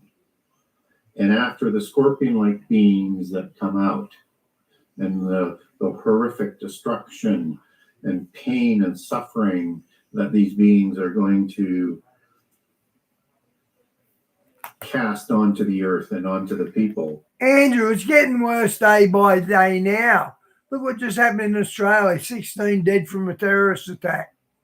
Well, that's the first woe. So it happens after the first woe. And that's the first woe when the Revelation, when Revelation 9 happens and the abyss is opened. That's going to lead into another event, which is very close to the end of the first 3.5 years, which is the 200 million man army in World War III. But we're not there yet. But in Revelation 9, you have a mighty angel. In Revelation 10, going in linear chronology, as we're talking about, you have a mighty angel that's proclaiming now the 7 thunderous warnings that are not permitted for John to be written down. Wow. And as awful as the woes are, I wonder how awful the warnings of the 7 thunders are to the whole world. So somehow the whole world, through this mighty angel and in his proclamation and in his voice, is going to pronounce the 7 thunders on the earth. And Revelation 10:6, after the mighty angel, that's in verses 1 through 4, that's when the days of the 7th trumpet begins. And then again, understand that term, the day of the 7th trumpet. That would be a year. And and day can also be translated as more than one day, if you take that out of Greek. So I'm thinking that this timing is just before the midpoint of the last 7 years, when the 7th trumpet starts, but it's for at least a year and maybe up to 2 years. And in the seventh trumpet, we have a midpoint that's going to happen. That's a marker of the abomination, and Judea fleeing from Jerusalem at the abomination. So we want to keep that in mind, and that's all within the days of the seventh trumpet. Yeah. And after the seventh trumpet, Diane, I think they ordered 35,000 guillotines. I think the state of Georgia ordered them, actually. the wrath bowls are going to come. And notice that word wrath bowls. The wrath that we're going to be saved from. The year of the Lord's wrath, the last year of the last 7 years is the year of the Lord's wrath and the day of the Lord. And when we start to look at this kind of chronology, that we're going to see a whole series of events now within Revelation 9 through 14 that has a significant number of important events. And it says in Revelation 10:7 that in this period is the mystery of God will be finished. And the mystery of God is the mystery of Jesus and the mystery of the bride, the complete bride that's going to be finished and revealed. And it's the timing when Jesus comes, because he is part of that mystery and he's part of the supper before Armageddon.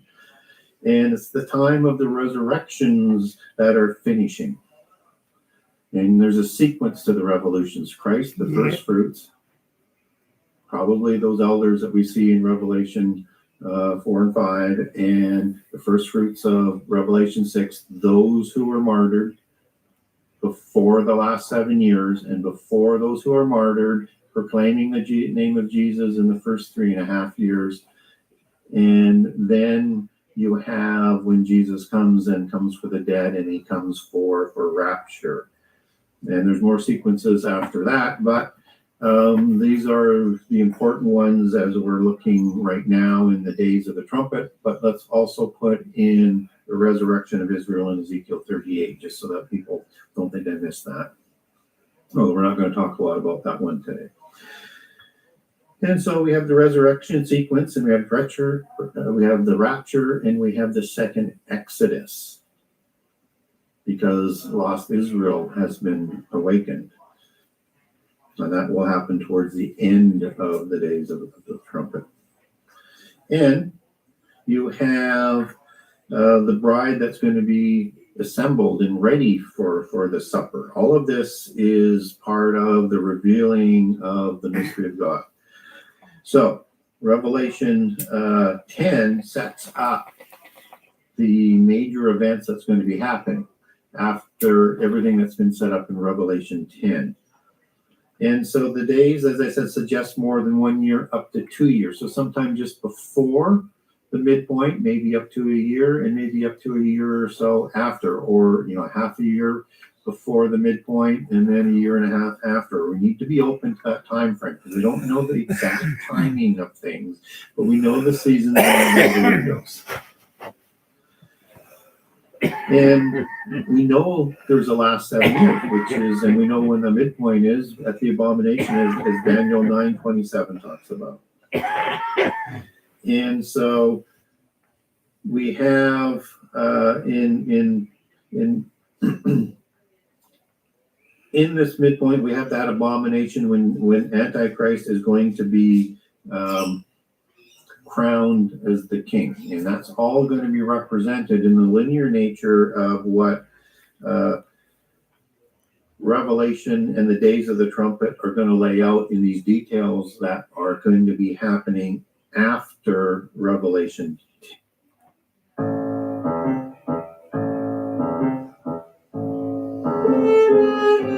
Indulgent? Absolutely. But then again, it's not just a mattress. It's a medicine. Your business is only using 20% of its data. You could look for the other 80% all over the place. Or you could find it in one place, HubSpot. All the data makes all the difference. In emergencies, children need a champion to care for and protect them. Play Bloody hats. 10. And these are all marker points. So abomination is a marker point. When Antichrist is crowned is a marker point. And this is all before the wrath. And when Judea flees is a marker point. And when the archangel sounds with his voice is a marker. And the trumpets, of course, are markers. And there are more. So you'll always know if you're looking for the consistency to the markers what the timing is. So let's move into Revelation 11. And in Revelation 11:1, in the days of the trumpet, it's the time when the Gentiles ruled Jerusalem and the temple for the commission of the two witnesses, which is 3.5 years. And we know from Daniel 9:27 that the last 7 years begins with the covenant that Antichrist negotiates for Babylon. And we know that Antichrist in that covenant through the universal religion of Babylon will permit Judah in Israel, in the land of the covenant, in Jerusalem, on an extremity or a wing or overspreading of the temple, depending on which translation that reading, will do their sacrifices or be permitted their sacrifices for the first 3.5 years until the time of the abomination. So we have a marker, the two witnesses and their time frame. And the end of the commission of the two witnesses is going to happen in the days of the trumpet. And when does that happen? After Revelation 9, in the days of in the trumpet blast, but before the last trumpet is sounded, you're going to have the Apollyon Abaddon come up out of the abyss. And Apollyon Abaddon is going to, at the midpoint of the last 7 years, he is going to kill the two witnesses. And they'll be lying on the ground for 3 days before they're being resurrected. And the world will celebrate like it was Christmas, the greatest thing that ever happened, because the prophecies of the two witnesses are not good for the entire world. They are giving prophecies of calamities and disasters and trying to wake people up to understand the times are in and to commit to Jesus and to God. But the King of the Abyss that comes up after Revelation 9, in Revelation 11, after the seventh trumpet has blasted, at the midpoint of the last 7 years, in that zone probably just before, he's going to kill the two witnesses. This is the time that of Luke 21:20, when Antichrist has surrounded Jerusalem with his armies after the Gog War of Revelation 9, which is the 200 million, which is Joel 1 and 2, but not Joel 3 because that's Armageddon, but for the markers. And it's a time when Antichrist has surrounded not only Jerusalem with the armies, but it's also the time of the second woe, and it's also the time when he's going to create the abomination. And it's the time Judea will look at who Antichrist actually is and will flee from. Diane, I know it's an obvious question, obvious answer, but what the hell does the United States want to do with 30,000 guillotines? They're not for chickens. From Jerusalem to the wilderness. That's recorded in Revelation 12. We're going to talk a little bit more about it in a second. And is going to be protected for 3.5 years. So you've got clear markers all the way through on the timing of this. We just need to follow the chronology of what Jesus is telling us. And in Revelation 11:18, it's now telling us that the wrath is about to come. So the sequence of events of things that are going to take place are going to happen in rapid succession towards the midpoint of the last 7 years and that last sort of 6 months to a year, and then right at that point, and then a whole bunch, immediately thereafter. And that's why you need to follow the chronology in Revelation and set it around what Jesus is saying. So in Revelation 12, which is after the two witnesses, after the abomination, what happens?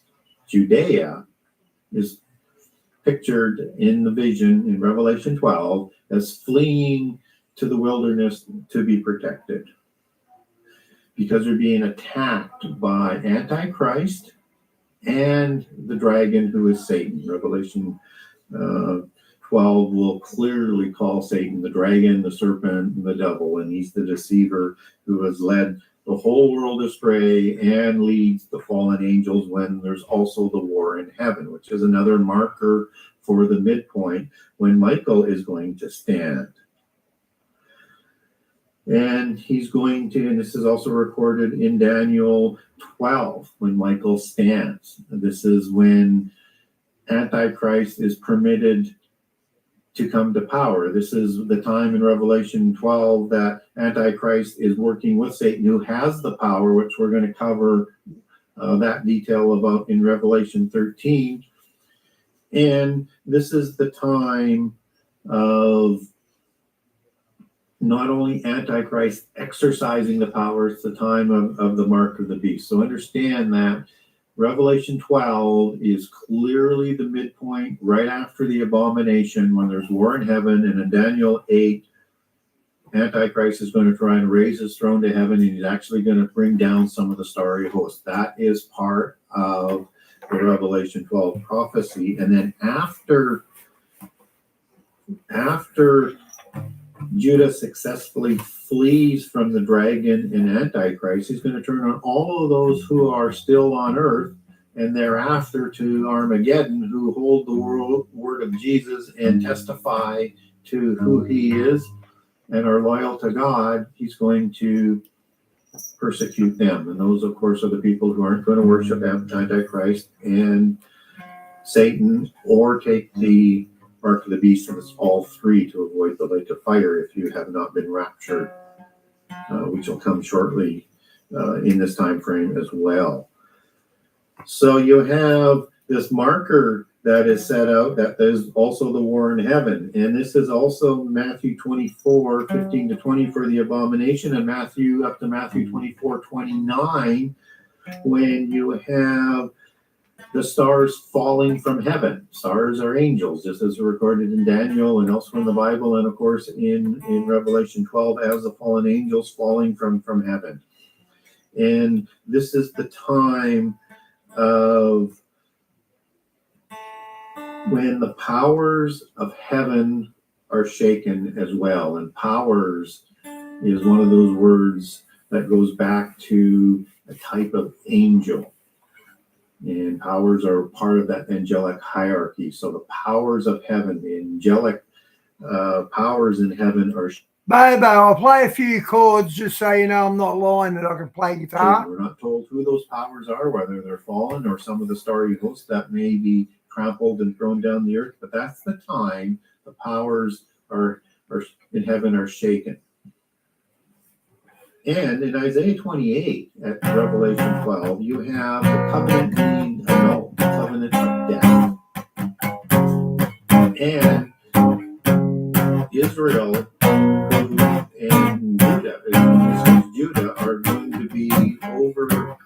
That's you shook me all night long. A river the dragon spews out. And again, in Revelation, in Isaiah 28, it talks about this overwhelming scourge. That's the river that the dragon spews out. So a lot of things going on in here. Yeah. At the midpoint with the war in heaven. Bobo, I don't play it much anymore. And Antichrist taking over. So in Revelation 13, then you get the details of Antichrist coming to power and being part of the beast empires. And he's given the power from the dragon in Revelation 13. And that power is going to be given by. I play a lot of Australian pub music from the 80s. It's my favourite rock era. By the dragon that is in full operational power in the last 3.5 years when he's crowned in the temple as Antichrist. And in Revelation 13, this happens, the rise of Antichrist, before the war in heaven, because we see Antichrist with the dragon. Sean, you remember I done a video of Bye Bye Miss American Pie and what it really means? I had to sing it. I sung that okay. In heaven, and Antichrist takes power after the abomination. So we're getting that details of where the power comes from, when it happens, but it happens in that detail aspect right after Revelation 12. And then we get the timing of his reign, which is 3.5 years, which is the last 3.5 years, right? And that's when the mark of the beast is implemented, after he's come to power. So Revelation 13 catches us up and then starts to overlay what his reign is going to be like in the last 3.5 years. And then Revelation 14 comes along, again in perfect linear chronology. And in verses 1 through 5, we see the last of the first fruits of the resurrection, the 144,000. And they're called first fruits. Now, we're not told they're killed, but they're the first fruits, and they're in heaven. So this implies that they were likely martyred as well as part of the first fruits. And this is before then, when the saints who are killed in the first 3.5 years in the tribulation of the saints, not the tribulation of the rest of the world that has been since the beginning of time, which is going to happen in the last 3.5 years after the trumpets, but the wrath bowls. This is a scene that is before that resurrection of the saints. It is the resurrection of the saints as well in Revelation 7, who are also martyrs. I was confusing that, with all of those who have died beforehand, who died in Jesus, were not martyrs. So this is part of that same resurrection. Andrew, that's pretty bad. Yeah, why are they facing inwards? Wow. Of the first fruits. Sorry for confusing you on that. Hopefully I've straightened that out. But that's when we get that marker. And so we know that is the midpoint, and that the reign would be in the first 3.5 years by those markers. And then Revelation 14:6, just as 144,000 were preaching the gospel, and just as the two witnesses were preaching the gospel in the first 3.5 years, the angel seals the time of the preaching of gospel, talked about in Matthew 24:14, for the first 3.5 years, because the gospel is preached by an angel flying through the air, and that completes that aspect of it. And then Revelation 14:9, we get another warning from an angel not to worship Antichrist and Satan. Okay, so one last sort of warning. And Revelation 14:11, we get a summary of the last 3.5 year events. So Revelation 14 at the middle point is really kind of the end of the first 3.5 years from a Revelation perspective. And events that will happen after that are going to be sometime into the first 3.5 years.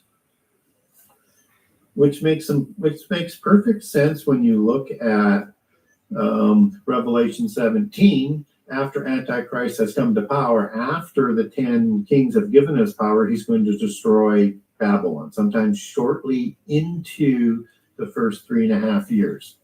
And you're going to have this destruction of Babylon before the rapture and the resurrection of those who died in Christ, not the martyrs, not the first fruits, but before the rapture and that part of the resurrection sequence, because you have this warning not only for Israel and Judah, but for Christians to come out of Babylon, come out of the universal religion. It's the last chance.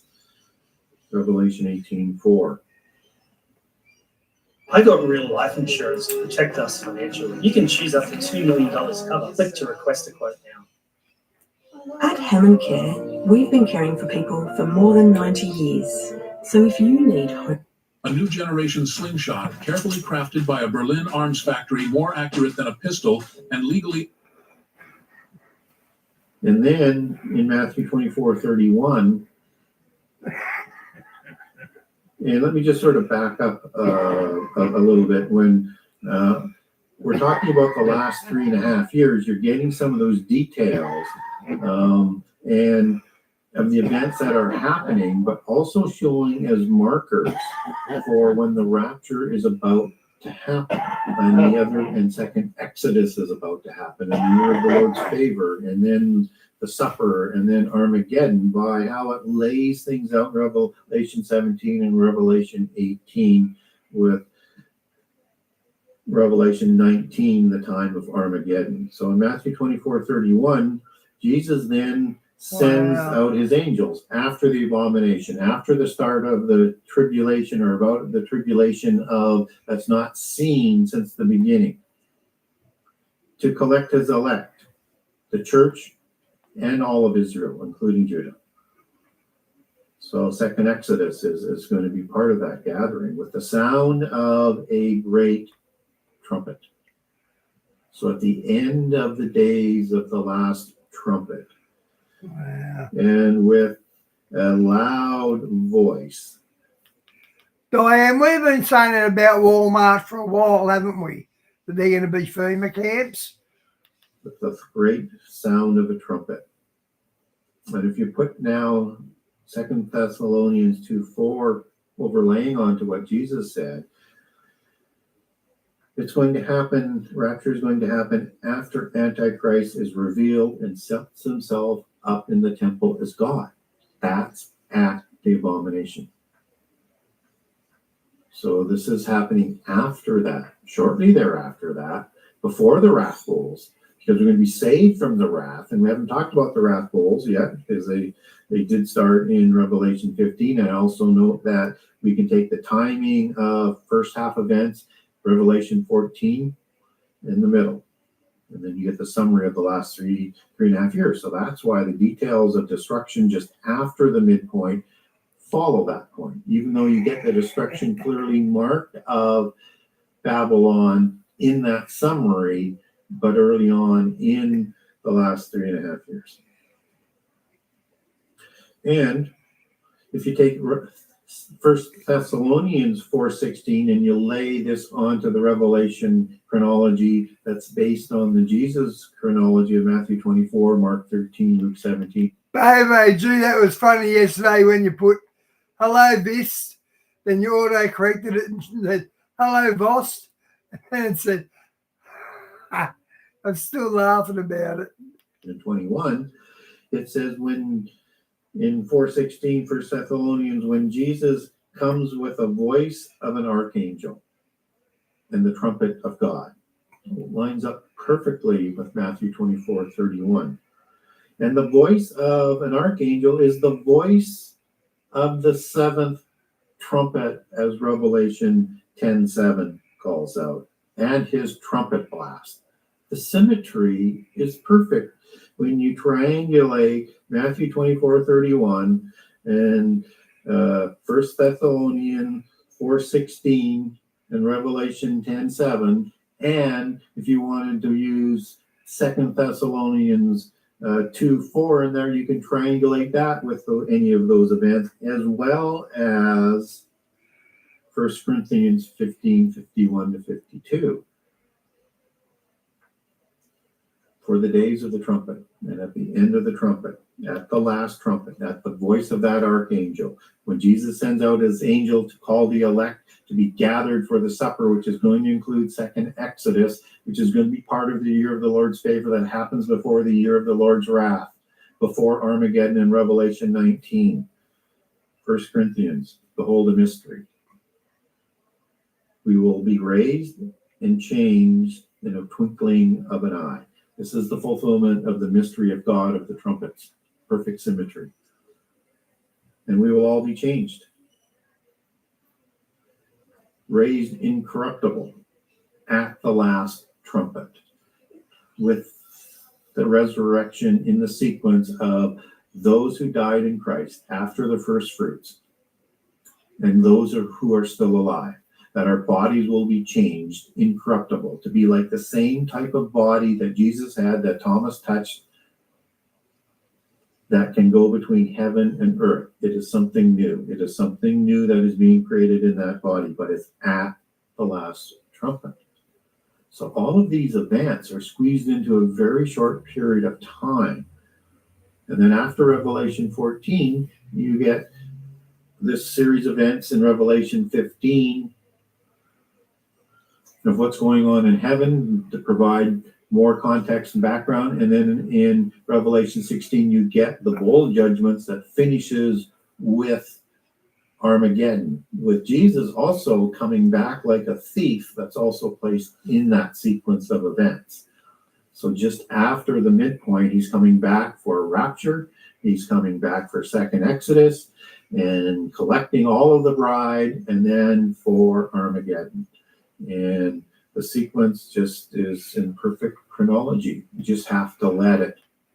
Guys, I'll stick around and do one more and then I've got to go.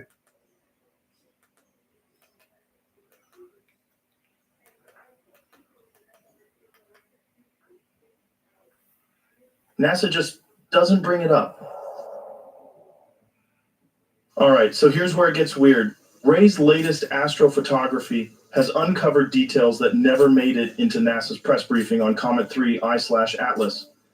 As an independent observer, he's releasing data that seriously challenges what the public has been told about this object. We're about to examine overlooked imagery from the stereo satellite showing the comet flaring to nearly 400 times the brightness of typical comets. There's also footage from the Punch satellites, material NASA barely mentioned, if at all. How large was that? That was the size of a football field. Small in comparison to 3I Atlas. Oh yeah, that's my point, that 3I Atlas is 1 million times more massive, at least 1 million times more massive than Oumuamua. Right. And I immediately, as it was discovered, it was July 1st, and my wife asked me to go on vacation to Aruba 2 days later. And as I was going on the plane, and as I arrived there, I realized, wait, that doesn't make sense, because we should have seen millions of Oumuamuas before we saw this one. It's so big.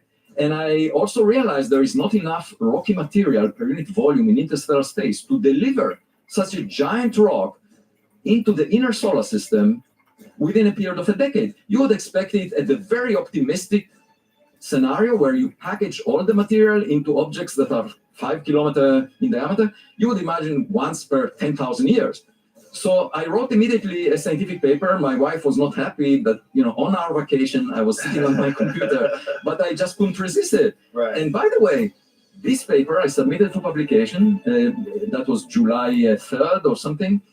And then the editor said, oh, the paper is fine, but you have a concluding sentence at the end where you say, well, unless the object is smaller than estimated, maybe it was targeting the inner source. That was my solution to say, one way out of this dilemma of why is it so big is if it was targeting the inner solar system by design. And indeed, the trajectory is aligned with the plane of the planets around the sun to within 5 degrees. The chance for that at random is 1 in 500, okay? And it's moving in a retrograde trajectory opposite to the motion of the planets, which is ideal for it to release mini probes that will get into the planets. It gets close to Mars, it gets close to Jupiter, it goes on the opposite side of the sun relative to Earth when it's closest to the sun. And that's the time when a spacecraft could do a maneuver. Yeah, there is a lot of misinformation. Some people said, I invented 3I Atlas, this object, in order to distract attention from the Epstein files. Is that what people are saying? Yeah, and I said, look, this object is the size of Manhattan Island. It's at 4.5 times the Earth-Sun separation. If I was able to put it out there, I would be more powerful than the Pope.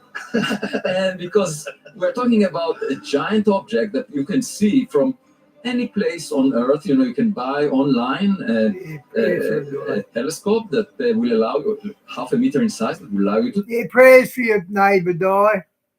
It's frustrating when they won't listen to you, isn't it? See it, it's out there. It cannot be faked. Well, those people are fools. You can't listen to those people.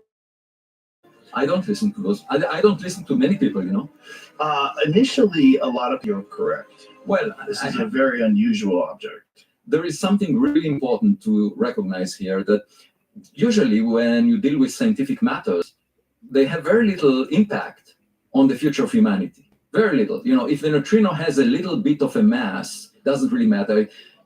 When we discovered the Higgs boson, the biggest impact was to confirm some idea we had back in the 60s. And, obviously that affected, those people who got the Nobel Prize. But most of us continued as if nothing happened. However, here, if we ever encounter alien technology, everything will change.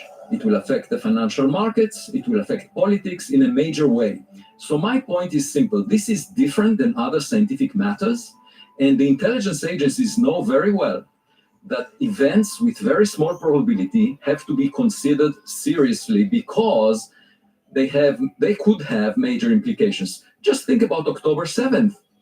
The intelligence agencies had a theory that the will do nothing. And they got data that indicated something is going on out there, but they dismissed it because of their theory. Now, Shawnee, I'll watch that AI Juice one later on. I haven't got time today now. Because as a result of their mistake, which was clearly a blunder, a lot of people on both sides for that this could have been avoided if they were to consider a black swan event, an event that you put a small probability for it happening, but you look at anomalies in the data and say, look, the implications are so huge, we have to consider it. And, this idea was already considered by the philosopher mathematician Blaise Pascal. He talked about God. And he said, look, of course, you might think that God doesn't exist. The probability for that is small, but the implications, if God exists, the implications are so huge that we have to discuss it. That was the argument, Pascal's wager. And the intelligence agencies know that. Believe me, the intelligence agencies will not make that mistake again. Now, here comes an object from outside the solar system, and it shows anomalies. The scientists would say we should be as careful as possible at talking about anything other than a rock. Now, they say that when they know that humanity launched a lot of space junk, a lot of technological objects to space. And we also know that there are 100 billion stars like the sun in the Milky Way galaxy alone. Most of them formed billions of years before the sun. And there are billions of Earth-Sun analogs. Now, we all believe that we came out of a soup of chemicals. That's the scientific narrative of how human intelligence came on this Earth. And so it's quite likely that, we are not the first one. Sorry to break the news, Elon Musk was probably not the most accomplished space entrepreneur since the Big Bang, 13.8 billion years ago. And therefore, we should consider the possibility that things like us existed long before us. And you can ask the question, how long does it take? Our own technology, the Voyager spacecraft that we launched out of the solar system, how long does it take it to move to the opposite side of the Milky Way galaxy? Thousands of light years away, takes less than 1 billion years. And that means that all these civilizations that had their history initiated billions of years before ours could have done it. And all we need to do as responsible scientists is to check if among all the rocks that come from outside of our backyard are really rocks, or maybe one of these objects might be a tennis ball that was thrown by a neighbor. And the reason I say that is, we live at our home, on Earth, next to the sun. We look around us in the cosmic street, and we see a lot of houses just like ours. There are billions of them, probably. Now, my colleagues, those scientists who think traditionally, they say, well, microbes came to Earth very early, therefore they must be everywhere. So let's define our highest priority, searching for microbes on other houses in our cosmic street. And I say, good, you can do that from the vantage point of your home. You can look through the window and search for microbes in your neighbor's yards, but you would need to put $10 billion to develop a big enough instrument that would be able to detect the chemical fingerprints of microbes, on exoplanets. And think about the possibility that there is a resident in one of those houses. That resident might show up in your front door. Andrew, you've seen a lot more meteors than normal. Some point, or you might see an object that arrives to your backyard or your mailbox from that resident. Black swan event. A black swan event, or you might see some construction project from a distance. That might be easier to detect than microbes. So we should hedge our bets. Love is all that I give to you. Who's got the time to sort through finances after crawling through an attic full of possums? That's why I use Reckon. Reckon makes the stress of invoicing, payroll, and tax time no dramas. Reckon, made for every Australian small business. Reckon I can get a drink out of that esky? Yeah, go on. When you cover things, they last longer. Same goes for you. Be sun smart. Save your skin. I'm the CEO of Transform. We're a spray tan company. House business.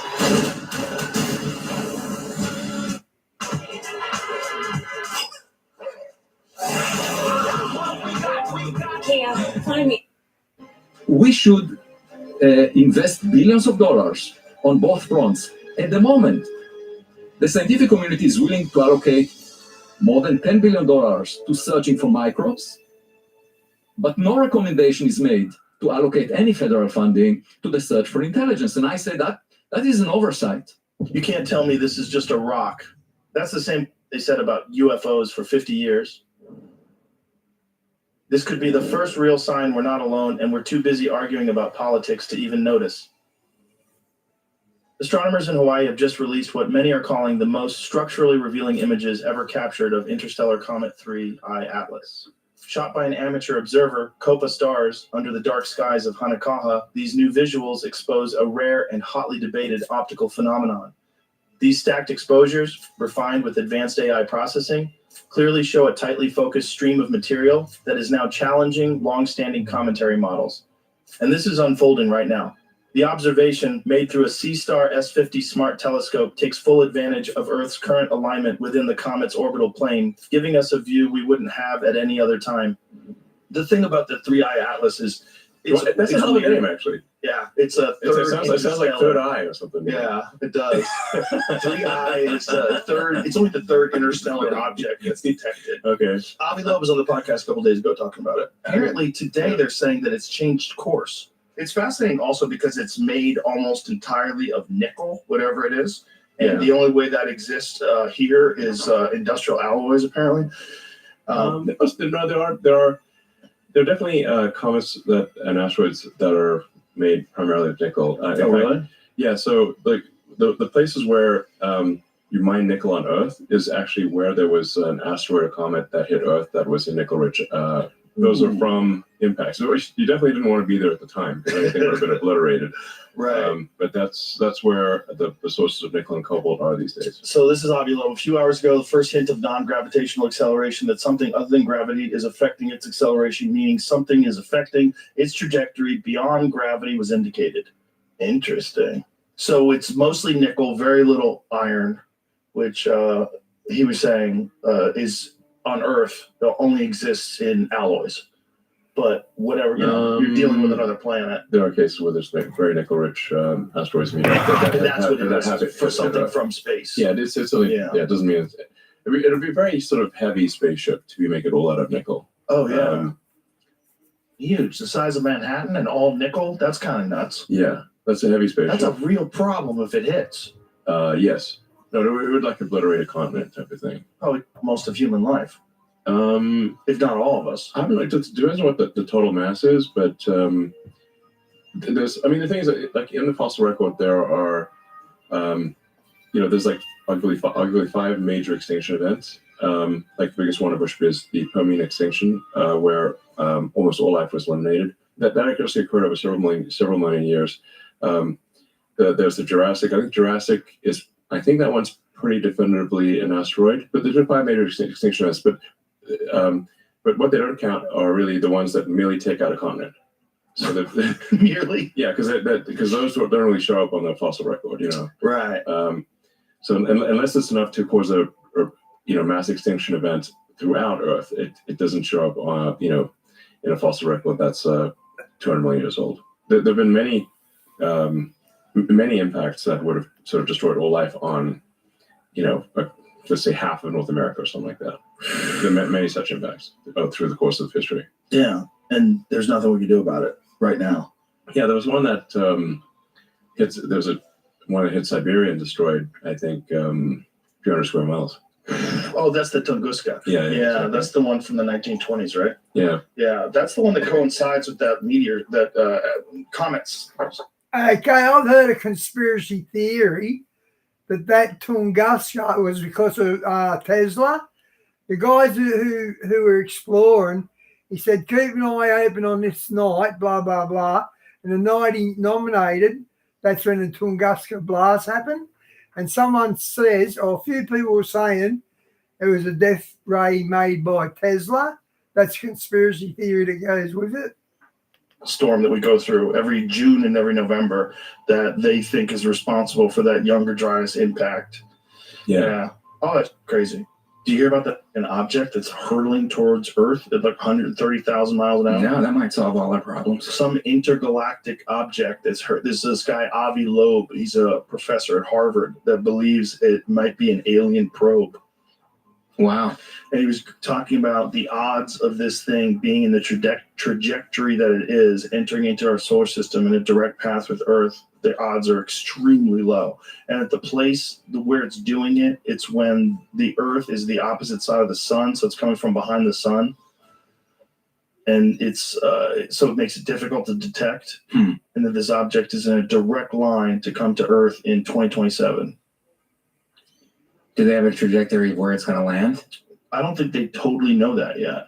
I think they're trying to calculate whether or not it's actually going to hit Earth or come near Earth or pass by Earth or what it is. Like why do they think it's an alien satellite or whatever? Well, there's this guy, Avi Loeb, this professor that I'm discussing. He also had an analysis of another object that passed by Earth a few years back that they named, and they said that this thing had a very bizarre metallic sort of a look to it that he did not think, based on the shape of it and the way it was traveling, that it was natural. So he thought that could have been some sort of an alien craft as well. I don't know. It's too fun. It's too fun. But as it gets closer, we could probably decipher. Scientists give chilling update on mysterious interstellar object racing through our solar system as they warn it's even bigger than we thought. Provide a chilling update on a mysterious interstellar object that's racing through our solar system. Using data from the Vera C. Rubin Observatory, experts have revealed just how big the object dubbed 31 Atlas really is. According to their analysis, the object measures roughly 7 miles in diameter. Holy. How big is New York City? Bigger than Mount Everest, making it the largest interstellar object ever spotted. Professor Avi Loeb, theoretical physicist and cosmologist from Harvard University, suggested the object could be an alien spacecraft. However, not everyone is convinced. Chris Lintott, an astronomer at the University of Oxford, told Live Science any suggestion that it's artificial is nonsense on stilts.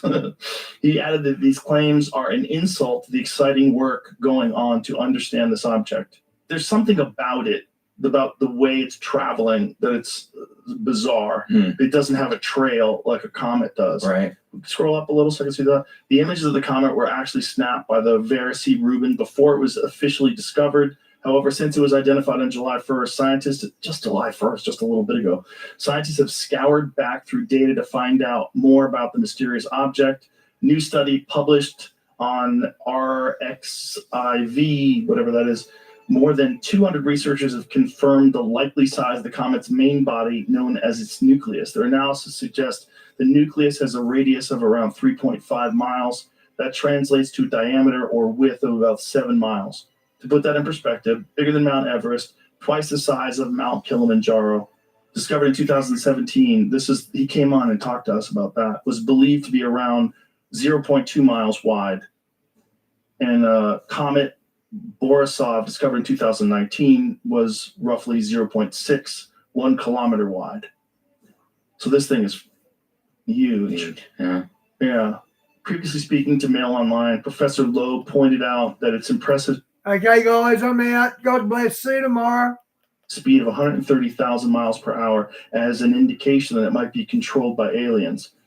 He said it's difficult to imagine a natural process that would favor a plunge towards the inner solar system at 60 kilometers per